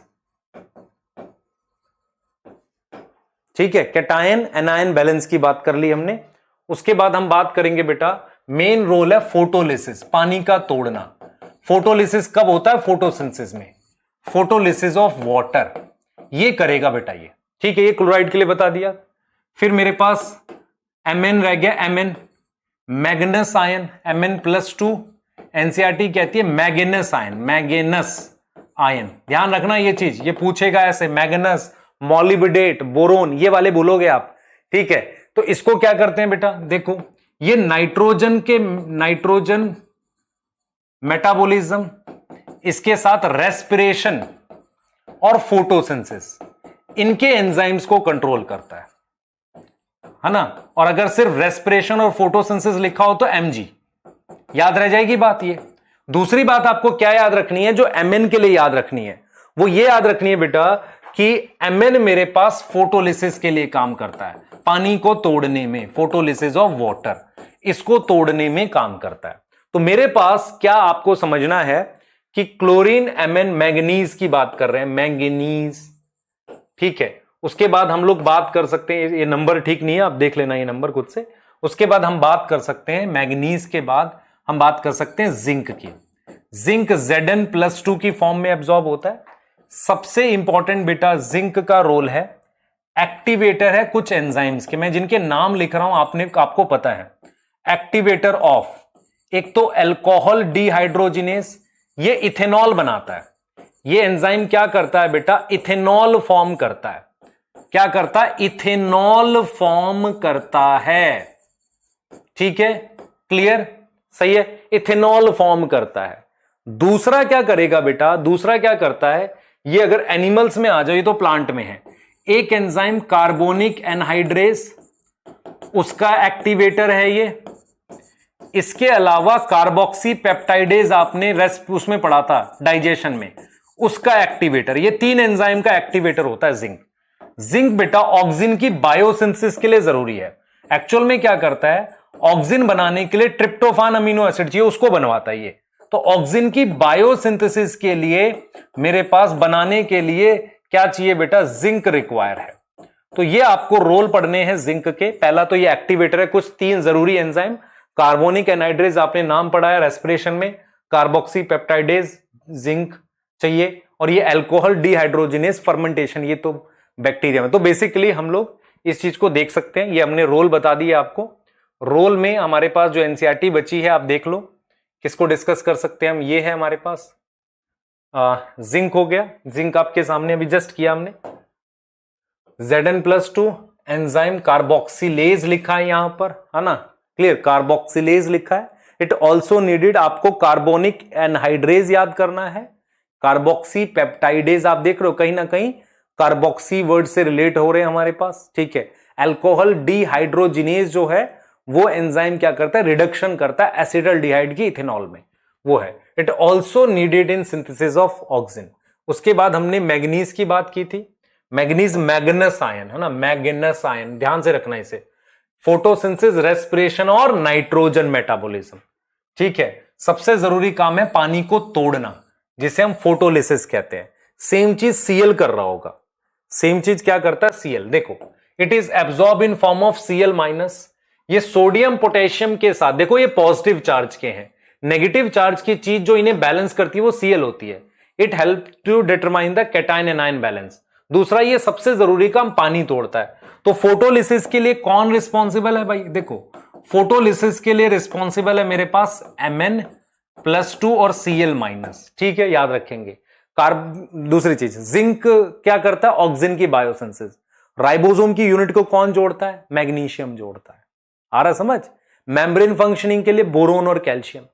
ठीक है, spindle fibre calcium, protein synthesis में पोटेशियम, डीएनए आरएनए सिंथेसिस में मैग्नीशियम। याद करना इसे प्रॉपरली। ठीक है बेटा, एक चीज आपको समझ के पढ़नी पड़ेगी कि इससे क्वेश्चन जरूर आ रहे हैं। इसका मतलब ये वो टॉपिक है जिसमें आपने बैठकर कम से कम 5-7 बार लिख के याद करना पड़े। और याद कैसे होगा, सारा एक बार रीड करोगे याद नहीं होगा, किसी एक का पूरा याद करके 10 बार लिख लो, 5 बार लिख लो, फिर अगला याद करो और फिर इनके क्वेश्चंस बनाओ, वर्कशीट सॉल्व करो, तब याद होगा, नहीं तो भूल जाओगे। और इसको रिवाइज जरूर करना होता है। अगर मैं आपसे पूछूं एग्जाम में लास्ट वाले दिन ये रोल जरूर रिवाइज करके जाओ, प्लांट ग्रोथ हार्मोन वाले रोल जरूर रिवाइज करके जाओ। ये पता होना चाहिए आपको रिवाइज क्या करना है आखिरी दिन। क्लियर है? ठीक है, आगे चलते हैं। अब हम क्या पढ़ेंगे बेटा, यहां पर हम मिनरल की एब्जॉर्प्शन की बात करेंगे। हमने मिनरल के बारे में पढ़ लिया, अब हम मिनरल के एब्जॉर्प्शन की बात करने वाले हैं बेटा। देखो रोल में हमने समय जानबूझ के लगाया ताकि थोड़ा सा आपके कॉन्सेप्ट इसको लेके मतलब प्रॉपर हो जाए। ठीक है, रोल में थोड़ा सा समय हमने लगाया ताकि कॉन्सेप्ट आपके क्लियर हो जाए। चलो आ जाओ जरा एब्जॉर्प्शन ऑफ मिनरल की बात करते हैं। हमने जो कुछ उसमें पढ़ा था ट्रांसपोर्ट इन प्लांट में वो बता रहा हूं, ध्यान से सुनना बेटा। आपने पढ़ा था कि मिनरल जो है आयनिक फॉर्म में एब्जॉर्ब होता है, ये चीज बात ठीक है। और मेनली एक्टिव एब्जॉर्प्शन है। मेनली कैसा एब्जॉर्प्शन है? एक्टिव। मेन एब्जॉर्प्शन कैसा है बेटा? मेनली एक्टिव एब्जॉर्प्शन है। ये वाली बात भी समझ आ गई। अब मैं आपको ये कह रहा हूं कि मिनरल स्टडी की गई है, मतलब मिनरल को स्टडी किया गया है। और कहां स्टडी किया गया, सुनना ध्यान से। मिनरल्स की स्टडी की गई। स्टडी करने का मतलब क्या हुआ कि मिनरल्स को पढ़ा गया। ठीक है, हम तो मिनरल की स्टडी कर रहे हैं तो हम रूट में तो कर नहीं सकते, तो मुझे कहां करना पड़ेगा? एक्चुअल में क्या किया गया है कि एब्जॉर्प्शन ऑफ मिनरल को पढ़ने के लिए, एब्जॉर्प्शन ऑफ मिनरल को स्टडी करने के लिए हम क्या यूज करते हैं? Is done on sale, tissue and organ. हम कोई प्लांट ऑर्गन ले लें, ठीक है, हो सकता है बीकर में अलग से सेल ले लें, टिश्यू ले लें, उसके अंदर मिनरल कैसे एब्जॉर्ब होता है हमने वो स्टडी किया है। अब मैं आपको क्या बता रहा हूं कि मिनरल का एब्जॉर्प्शन 2 फेज में होता है। एक फेज स्लो फेज होता है और एक फेज फास्ट फेज होता है। उसको हम जानेंगे, आपको ध्यान से सुनना है, ध्यान सुनेंगे बेटा। हम क्या देख रहे हैं कि मिनरल का एब्जॉर्प्शन जो है, मिनरल के एब्जॉर्प्शन जो है वो 2 फेज में होगा। अकर इन 2 फेज, अकर इन 2 फेज। एक हमारे पास स्लो फेज है और एक मेरे पास फास्ट है। मैं जरा इसको डिटेल समझा रहा हूं, एक डायग्राम बना देता हूं जिसको आप ध्यान से समझ पाओगे। पर आपको यह समझना है कि मिनरल को स्टडी करते हैं सेल में, टिश्यू में, ऑर्गन में, आइसोलेटेड करके अलग से लेके उनमें स्टडी करते हैं। ठीक है, अब जरा ये देखो, मैं जो अब दिखाऊंगा आपको, देखो मैं आपको वो लाइनें समझाने जा रहा हूं जो एनसीईआरटी में दे रखी है। उस लाइन को आप कैसे समझोगे बहुत ध्यान से देखना। मैंने क्या किया है, ये प्लांट सेल बना लिया। This is few plant cell. मान लो मैंने कोई टिश्यू लिया जिसमें मैं क्या पढ़ रहा हूं, मिनरल को पढ़ रहा हूं। ये मेरे पास टिश्यू है, ऐसे ये टिश्यू है जिसमें मैं मिनरल की स्टडी करूंगा। ठीक है, मिनरल की स्टडी करूंगा, ये वो टिश्यू है। ठीक है, ये वो टिश्यू है। अब मैं आपको एक चीज बताता हूं, ये मेरे पास प्लाज्मा मेम्ब्रेन है। ये सेल की क्या है? प्लाज्मा मेम्ब्रेन है। ठीक है, क्लियर? अब मैं क्या करता हूं, मान लो ये वो सेल ले लेता हूं जो एपिडर्मिस के सेल्स हैं। चलो उनको ले लेते हैं। ये एपिडर्मिस के सेल्स हैं, मैं उनकी शेप ऐसे बना रहा हूं और ये एपिडर्मिस के सेल की प्लाज्मा मेम्ब्रेन है। आप समझ पा रहे हो? मैंने ये सेल बना दिए। ठीक है, ये सेल बना दी, ये इनके सेल है और ये इसकी प्लाज्मा मेम्ब्रेन है। मेरे पास क्या होता है, सेल वॉल जो होती है, सेल वॉल, मान लो इसकी ये सेल वॉल है, वो इसकी सेल वॉल से ऐसे कॉन्टिन्यूएशन में, मिडल लैमेला भी बीच में होगी पर मैं नहीं ड्रॉ कर रहा अभी। ये सेल वॉल है, this is cell wall, this is cell wall. आप देख पा रहे हो, दिस इज सेल वॉल। ठीक है, ये सेल वॉल है। तो आप जरा समझने की कोशिश करना, जो एनसीईआरटी की लाइनें हैं वो सारी समझाऊंगा। This is cell wall. अगर आप देखें, सेल वॉल एक कॉन्टिन्यूअस स्ट्रक्चर फॉर्म कर रहा है। एक कॉन्टिन्यूअस क्या कर रहा है? स्ट्रक्चर फॉर्म कर रहा है। आप समझे ध्यान से, सेल वॉल क्या कर रहा है? कॉन्टिन्यूअस हमारे पास स्ट्रक्चर फॉर्म कर रहा है बेटा।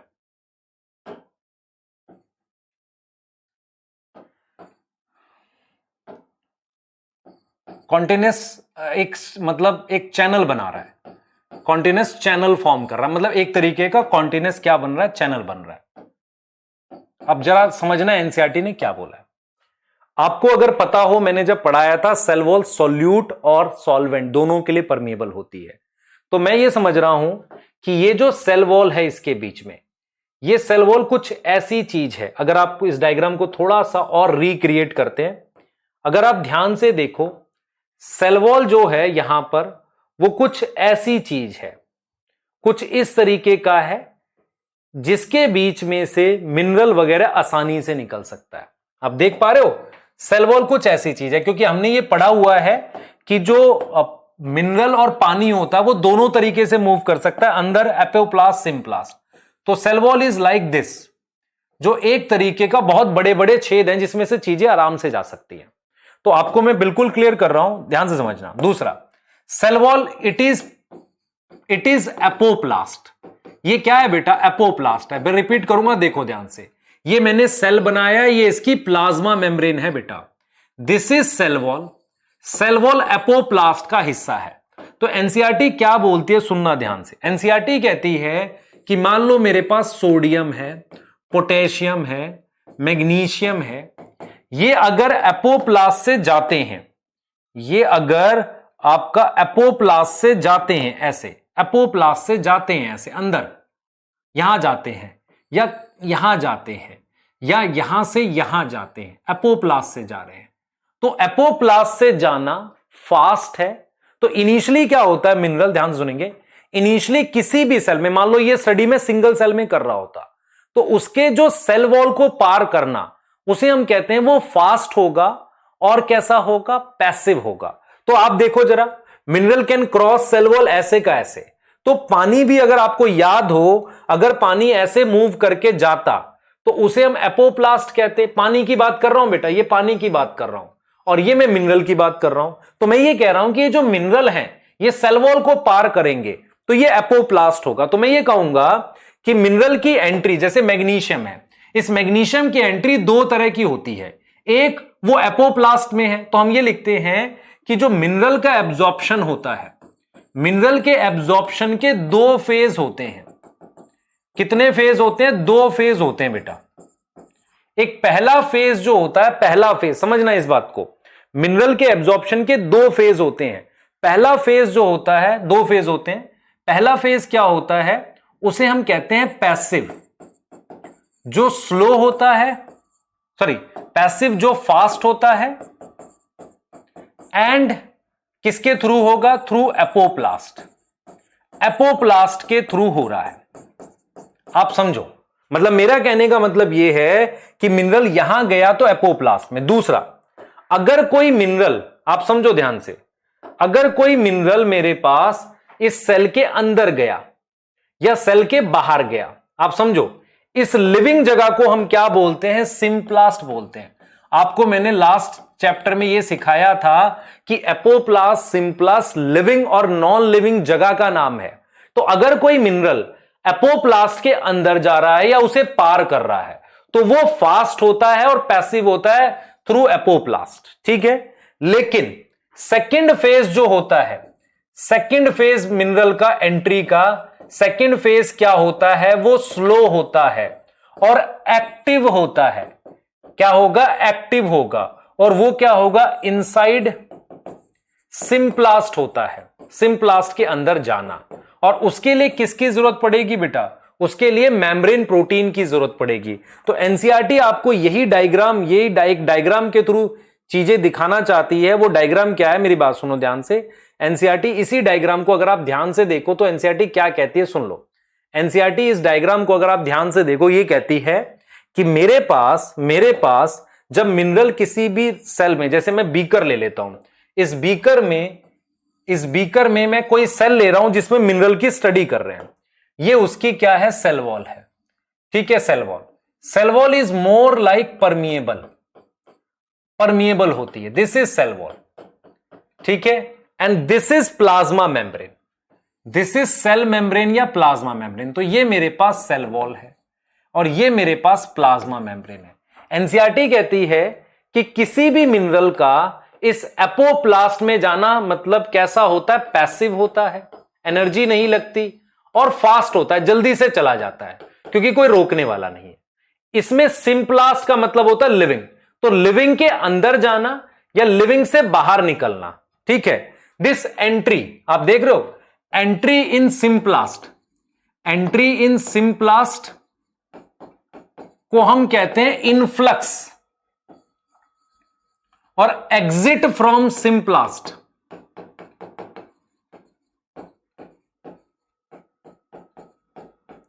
उसको हम ईफ्लक्स कहते हैं। दोनों के लिए मुझे एटीपी चाहिए होती है, दोनों के लिए मुझे क्या चाहिए, ये एक्टिव होता है बेटा, एक्टिव होगा और स्लो होगा, एक्टिव एंड स्लो होगा, आप समझ रहे हो इस बात को। और movement of ion, movement of ion इसको हम फ्लक्स कहते हैं, चाहे वो इनफ्लक्स हो चाहे ई फ्लक्स हो। एक बार दोबारा करते हैं चीजों को समझने के लिए, ताकि आप कंफ्यूज ना हो, एक बार दोबारा समझते। देखो मैंने कहा आपको कि सॉइल में मिनरल का एब्जॉर्प्शन कैसे होता था, एक्टिव पैसिव दोनों होता था, मेनली एक्टिव होता था। मिनरल एब्जॉर्ब होता था, पानी के साथ मूव करता था, ये बात हमने समझ ली। दूसरी बात हम यहां पर ये कह रहे हैं आपको कि मिनरल की एब्जॉर्प्शन पढ़ने के लिए आप कोई आइसोलेटेड सेल ले लो, कोई टिश्यू ले लो या ऑर्गन ले लो, जिसको आप बीकर में रखकर मिनरल्स आसपास डालकर उसकी स्टडी करेंगे कैसे गया मिनरल, ठीक है। दूसरी बात ये हो गई। मिनरल की जो मूवमेंट है सेल में, आइसोलेटेड सेल में, वो दो फेज में होती है, एक स्लो फेज होता है, एक फास्ट फेज होता है। स्लो फेज का मतलब वो एपोप्लास्ट में एंटर कर रहा है, एपोप्लास्ट में एंट्री होती है, और वो कैसी होती है, स्लो होती है, सॉरी फास्ट होती है, मैं स्लो क्यों लिख रहा हूं, फास्ट होती है ना, क्योंकि वहां कोई रोकने वाला नहीं है। और ये सिंप्लास्ट में है। अब होता क्या है बेटा, बहुत सारे बच्चे या इवन बहुत सारे टीचर ये भी बोल देते सिंप्लास्ट एक्टिव है। सिंप्लास्ट पाथवे जो लास्ट चैप्टर में पढ़ा, वो रास्ता था, रास्ता एक्टिव पैसिव नहीं होता, पैसिव होता एनर्जी नहीं लगती। ये सिंप्लास्ट जगह की बात हो रही है इस चैप्टर में, इस चैप्टर में जगह की बात हो रही है कि जो सिंप्लास्ट जगह मतलब लिविंग स्पेस, तो लिविंग स्पेस में जाना, तो फर्स्ट फास्ट फेज जो है वो सिंप्लास्ट है, जिसे हम सेकंड फेज कह रहे हैं। तो सेकंड फेज में क्या है कि सिंप्लास्ट में एंट्री हो रही है, और वो कैसा होगा, स्लो होगा, और वो एक्टिव होगा, एनर्जी खर्च करनी पड़ेगी। तो इसका मतलब ये नहीं है कि सिंप्लास्ट पाथवे एक्टिव था। यहां पर आपको सबसे पहले यह समझना है कि एपोप्लास्ट वर्ड और सिंप्लास्ट वर्ड जो हैं ये टर्म्स हैं। एपोप्लास्ट का मतलब होता है सेल के अंदर की या प्लांट के अंदर की नॉन लिविंग स्पेस, सिंप्लास्ट का मतलब होता है जहां साइटोप्लाज्म है। तो अगर मैं बात कहता हूं पानी जब मूव करता था तो उसे पाथवे कहते थे। यहां पर हम कह रहे हैं कि एपोप्लास्ट में कोई चीज आती है वो फास्ट आती है और पैसिव होता है, अगर सिंप्लास्ट में आती है तो वो स्लो आती है और वो चीज एक्टिव होती है। वो चीज क्या होती है, एक्टिव होती है। तो यही चीज मैं आपको इस डायग्राम से समझा रहा था कि मान लो ये आयंस पानी में है, ये सेल के अंदर जाएंगे, इसे पहला फेज कह रहे हैं जो पैसिव है, फर्स्ट फेज कह रहे हैं, जो कि कैसा होता है, फास्ट होता है और थ्रू एपोप्लास्ट है ना। सेकंड फेज स्लो है, एक्टिव है, इनसाइड सिंप्लास्ट। तो इसका मतलब सिंप्लास्ट पाथवे एक्टिव नहीं है, उस सिंप्लास्ट जगह में, जैसे दिस इज सिंप्लास्ट, यहां पर अंदर जाना, अंदर जाना, बाहर, this is entry, exit, sorry this is exit, symplast से बाहर निकल रहे हैं, दिस इज एंट्री। इन दोनों में एनर्जी लगती है, एंट्री और एग्जिट में, सिंप्लास्ट में। क्लियर। तो आपको यह समझना है कि मिनरल अगर बाहर सरफेस पर आता है तो जल्दी आ जाएगा, पैसिव है, एपोप्लास्ट तक। अंदर जाने के लिए सेल के अंदर उसे एनर्जी खर्च करनी पड़ती है। क्लियर, क्योंकि सेल के अंदर कंसंट्रेशन कंपैरेटिवली ज्यादा है, या उसको फिर बाहर निकालना है दूसरी तरफ, वहां हम भेज चुके हैं ऑलरेडी मिनरल, तो वहां भी एनर्जी। तो एनसीईआरटी ने क्लियर किया। बस एक गड़बड़ है बेटा एनसीईआरटी में, उसने एपोप्लास्ट में कैरियर बता दिए हैं, जबकि एपोप्लास्ट नॉन लिविंग स्पेस होता है, वहां कैरियर नहीं हो सकते। ये लाइन मेरे हिसाब से गलत है एनसीईआरटी की, ये वाली बात कि एपोप्लास्ट में कैरियर बता दिया उसने क्लियर बोला है कि सिंप्लास्ट में जाना या उससे बाहर, अंदर जाना बाहर जाना, इनफ्लक्स और ईफ्लक्स दोनों एक्टिव है। आज ये चीज समझ आ रही है। देखो मूवमेंट ऑफ आयन, जैसे ये movement of ion, this is flux, इधर गया या इधर गया, एंट्री को कह रहा इनफ्लक्स, एग्जिट को कह रहा ईफ्लक्स। सिंप्लास्ट में जाना या उससे बाहर जाना एक्टिव है, एपोप्लास्ट में जाना पैसिव है, क्योंकि वो कोई खास वो रखता नहीं रेजिस्टेंस। अगर आप इसको ऐसे देखोगे तो ये आपके सामने है, और हम इसको एनसीईआरटी से भी देख सकते हैं। देखो एनसीईआरटी क्या कहती है, एक बार एनसीईआरटी चेक कर लेते हैं। देखो क्या कह रहा है, देखो एनसीईआरटी क्या कह रही है, ध्यान से एक एक लाइन समझना। Much of the studies on mechanism कि किस तरीके से मिनरल एब्जॉर्ब होते हैं, done carried out in isolated cells, tissue और ऑर्गन्स में की गई है। दिस स्टडी रिवील, इन स्टडीज ने बताया है कि process of absorption can be demarcated into two phase. ये बताता है कि जो मिनरल का एब्जॉर्प्शन है वो दो फेज में डाला जा सकता है। In first phase initial rapid Uptake, पहले फेज में बड़ी तेजी से अपटेक होगा आयन का, किसमें, फ्री स्पेस और आउटर स्पेस ऑफ सेल। अब देखो हम कहेंगे, यहां पे देखो जरा वो डायग्राम पकड़ो एक बार फिर से, ये वाला डायग्राम पकड़ते हैं एक बार। हम ये कहेंगे कि इस आउटर स्पेस में यहां सेल वॉल के यहां, ठीक है, क्या होगा, पैसिव है, फास्ट है, रैपिड हो रहा है, तेज हो रहा है, पैसिव है, फास्ट है, वो एपोप्लास्ट है, ठीक है, एपोप्लास्ट है। यहां देखो अब आगे की स्टेटमेंट देखो, ध्यान से देखना बेटा, आगे की स्टेटमेंट, ठीक है। उसके बाद नेक्स्ट है, the apoplast is passive. In the second phase the ions are taken slowly into inner space, अंदर जा रहा है सेल के, जिसे सिंप्लास्ट कह रहे हैं। The passive movement of ion into the apoplast usually occur through ion channel, ठीक है। अब यहां पर यह गड़बड़ है बेटा, यह चीज नहीं होना चाहिए, एपोप्लास्ट में आयन चैनल नहीं होंगे, ये गड़बड़ है बस। बाकी देखो, on the other hand entry और एग्जिट ऑफ आयन, देखो एक तरीका ये हो सकता है मैं छोड़ ही देता फिर कहता पता नहीं क्या है, लेकिन ठीक है आपको एग्जैक्ट बता रहा हूं, क्योंकि सेल वॉल है ना एपोप्लास्ट, उसमें कहां चैनल लगाओगे, चैनल तो मेम्ब्रेन पे लगते हैं। तो यहां पर क्लियर किया, on the other hand the entry और exit of ions to form the symplast require energy. Entry और एग्जिट, उसके लिए एनर्जी चाहिए with the active process. The movement of ion is usually called flux, inside movement को influx, बाहर वाली movement को ई flux, ठीक है। ये चीज समझ आ रही है बेटा, क्लियर। तो ये आपने क्लियर बोला इसने कि मुझे एक्टिव प्रोसेस एनर्जी खर्च करनी पड़ेगी, किसमें, सिंप्लास्ट में जाने के लिए इन और आउट लिखा होगा देखो। On the other hand entry और exit of ion to and from, to मतलब सिंप्लास्ट के अंदर, फ्रॉम मतलब सिंप्लास्ट से बाहर, आ रहा है समझ, रिक्वायर एनर्जी, ये कह रहा है। तो आपको जो लाइन मुझे गड़बड़ लग रही है, और मैंने चेक भी किया एक दो बुक से क्रॉस पहले चेक किया हुआ है, तो वो चीज है। अब हमें क्या देखना है बेटा, यहां से अगला टॉपिक ये देखना है कि जो सॉइल है ना वो मिनरल का रिजर्वायर है। रिजर्वायर का क्या मतलब होता है, सुनना ध्यान से।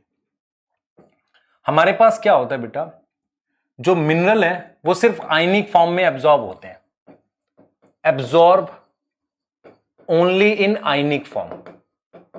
सिर्फ किस फॉर्म में एब्जॉर्ब होते हैं, आयनिक फॉर्म में। मेरे पास क्या होती है, देखना इसे, मेरे पास ऐसे रॉक है, मान लो ये रॉक है, दिस इज रॉक, ठीक है। यहां पानी है, इसको सॉइल सॉल्यूशन कहते हैं, सॉइल सॉल्यूशन। तो प्लांट जो है वो मिनरल्स को कहां से लेता है, सॉइल, जो भी पानी उसके आसपास होता है उसमें मिनरल्स होते हैं, सॉइल सॉल्यूशन। तो रॉक में वेदरिंग होती है। वेदरिंग एक ऐसा फिजिकल प्रोसेस है जिससे रॉक टूटती है। तो मैं लिख रहा हूं इस बात को कि वेदरिंग ऑफ रॉक से, वेदरिंग ऑफ रॉक से मेरे पास क्या होते हैं, मिनरल रिलीज होते हैं। मिनरल रिलीज होते हैं किसमें, इनटू सॉइल सॉल्यूशन। मिनरल हमारे पास सॉइल सॉल्यूशन में रिलीज हो जाते हैं। यह चीज समझ में आ रही है। तो वेदरिंग ऑफ रॉक मतलब रॉक के टूटने से सॉइल सॉल्यूशन में मिनरल रिलीज हो जाते हैं। समझ रहे हो इस बात को, सॉइल सॉल्यूशन में क्या रिलीज हो जाते हैं, मिनरल रिलीज हो जाते हैं। क्या टूटने से बेटा, ये रॉक टूटने से। और फिर क्या होता है आप समझो ध्यान से, तो इसमें आ जाते हैं। दूसरा क्या होता है इस बात को समझना, इसका मतलब ये हो गया, ये इसका मतलब ये हो गया मिनरल न्यूट्रिशन क्यों कहते हैं, क्योंकि रॉक जो है, rock is a source of mineral. किसका सोर्स है, मिनरल का, फॉर प्लांट, प्लांट के लिए। इसलिए हम प्लांट के न्यूट्रिशन को मिनरल न्यूट्रिशन कहते हैं, और हमने कहा था इनऑर्गेनिक न्यूट्रिशन है। दूसरा मैं आपको एक चीज और बताता हूं बेटा, सॉइल में सिर्फ मिनरल्स नहीं होते। देखो सॉइल में क्या क्या होता है, सॉइल में मेरे पास मिनरल्स तो होते हैं, मिनरल्स के साथ कुछ नाइट्रोजन फिक्सेशन वाले बैक्टीरिया भी होते हैं, माइक्रोब भी होते हैं, कुछ अदर माइक्रोब भी होते हैं, दूसरे बैक्टीरिया भी होते हैं, और मेरे पास सॉइल में बेटा एयर भी होती है। बिना एयर के क्या होगा, ऑक्सीजन नहीं मिलेगी। दूसरा, सॉइल सोल्यूशन में जो मिनरल है वो कम भी पड़ सकते हैं, डेफिशिएंट हो सकते हैं, तो मैं उसको फर्टिलाइजर से डालता हूं। तो इसका मतलब ये होगा कि इफ मिनरल इज डेफिशिएंट, ये टॉपिक रिजर्वायर से सिर्फ ये बता रहा है कि आपका जो सॉइल सॉल्यूशन है वो मेन रिजर्वायर है जो रॉक से आता रहता है। दूसरा, अगर ऊपर से मतलब हम करते हैं ना प्लांट डीकंपोज होके, उसके मिनरल भी सॉइल सॉल्यूशन में आते हैं। If mineral is deficient in soil solution, क्योंकि वही अवेलेबल होता है in soil solution, it can be provided by fertiliser. और आपने पढ़ा है बेटा provided by fertiliser, main fertilisers के बारे में आपने पढ़ा हुआ है, इनको हम फर्टिलाइजर से दे सकते हैं। मेन फर्टिलाइजर्स के बारे में आपने पढ़ा हुआ है अच्छे से कि फर्टिलाइजर क्या होते हैं, ये चीज आपने पढ़ी हुई है कि एनपीके पहले कभी पढ़ा होगा, अभी मैं पढ़ा दूंगा बाद में। एनपीके नाइट्रोजन फास्फोरस पोटेशियम, या माइक्रो भी कम होंगे उन्हें दे सकते हैं, ठीक है, पर माइक्रो बहुत संभाल के डालना होता है, नहीं तो वो टॉक्सिक कर देंगे। क्लियर है? तो अब मैं क्या कर रहा हूं, ये चैप्टर का एक पार्ट कंप्लीट हो गया है, हम नाइट्रोजन मेटाबॉलिज्म नेक्स्ट लेक्चर में ही लेंगे, है ना। क्लियर? क्योंकि ये वाला लेक्चर जो है इसके बाद आपका कल लेक्चर नहीं है, मीन सैटरडे को लेक्चर नहीं है आपका, ठीक है, सैटरडे को लेक्चर नहीं रखेंगे क्योंकि आपको थोड़ा सा देखो वो क्या है बेटा, बहुत सारे बच्चे जुड़ रहे हैं, तो कुछ वीक तक अगर जरूरत पड़ेगी उसके बाद ही रखेंगे। कुछ वीक तक आप बैकलॉग कवर करें अपना, आप हमारे पेस के साथ आ जाए, शायद उसके बाद हम लोग रख सकते हैं। पर अभी कमिंग 3 से 4 वीक हम सैटरडे कोई लेक्चर नहीं रख रहे हैं, खासकर मैं बायो का नहीं रखूंगा आपके लिए, क्योंकि हम जितना टाइम मिलेगा उस टाइम में आराम से करा देंगे। तो आपको पैनिक नहीं करना है। जैसे बहुत सारे बच्चे क्या होता है, सैटरडे नहीं था तो लिख रहे थे सर पढ़ा देते, ज्यादा पढ़ा दो। बेटा बात ये नहीं है कि ज्यादा पढ़ा दो, एक दिन में थोड़ी खा लोगे सारा, ठीक है, बहुत ज्यादा भी नहीं पढ़ाना है, आपको रेलेवेंट पढ़ाना है। जैसे आप चेक करो क्या एनसीईआरटी पूरी पढ़ा रहे हैं, बिल्कुल पढ़ाएंगे। क्या आपका एग्जाम इससे आएगा? बिल्कुल आएगा। अच्छा, मैं कोई ऐसा टॉपिक पढ़ाऊं जो समझ आए पर एग्जाम में ना आए, तो फिर उसकी जरूरत कहां है? इसका सीधे मीनिंग है, मेरी लाइन याद रखना जो मैं बोलने वाला हूं, मैं ये कह रहा हूं बेटा, आप मुझे जो आए वो आपको आए ये जरूरी नहीं है, पर आपको वो आना चाहिए जो एग्जाम में आता है। बात समझ में आ रही है? मुझे जितना आता है आपको उतना नहीं आना चाहिए, उसकी जरूरत नहीं। हमें तो बहुत सारा आता है, कुछ चीजें अब हम नहीं पढ़ाते, पहले जो पढ़ाते थे अब उनको कम कर दिया। कम करने का मतलब कुछ बच्चे कहते हैं सर और कंटेंट का क्या करोगे, बहुत सारे का। हम आपको बहुत रेलेवेंट पढ़ाने की कोशिश करेंगे, जो आप बाद में समेट पाओ, आपके एग्जाम के लिए काम का हो और आपको एनसीईआरटी समझ आए। क्योंकि आप में से बहुत सारे बच्चों के साथ बड़ी परेशानी ये है कि जब वो एनसीईआरटी की लाइनें रीड करते हैं उन्हें पता नहीं चलता ये याद रखनी है छोड़नी है। आप समझ रहे हो मैं क्या कह रहा हूं? कौन सी याद रखनी कौन सी छोड़नी नहीं पता चलता। आपको ये याद रखनी है कि 105 में से 60 जरूरी है, ठीक है, ये याद रखना है आपको, 17 याद रखना है आपको, क्रिटिकल कंसंट्रेशन की वैल्यू याद रखनी है। तो जो डाटा है कौन सा याद रखना है ये भी आपको बताते हुए चलेंगे। तो आपको बेटा उसी हिसाब से मूव करना है, तो प्लीज इसका वो बना लेना। मैं सैटरडे को एक एक्स्ट्रा वर्कशीट दे सकता हूं, ये कर सकते हैं। अच्छा हाँ, आपको जो आज की क्लास के साथ एक एक्स्ट्रा उसकी ट्रांसपोर्ट इन प्लांट की कॉन्सेप्ट वर्कशीट नंबर 2 में दे दूंगा, उसका आंसर होंगे, आप चेक कर लेना, आंसर से चेक करने के लिए मिल जाएगा। वो आपको पूरा चैप्टर कम टाइम में रिवाइज करने में मदद करेगा, पर वो बच्चा वही कर पाएगा जिसने सारा ठीक से किया है, ठीक है। रिवीजन उसकी होती है जो पढ़ लिया, पढ़ाई रिवीजन से करोगे तो फिर गड़बड़ है, ठीक है। चलिए नेक्स्ट क्लास में मिलेंगे और फिर इसको आगे करते हैं बेटा, ठीक है। क्लियर है बेटा? ठीक, क्लियर, सही है। तो नेक्स्ट क्लास में मिलेंगे। थैंक यू सो मच, पढ़ाई करिए।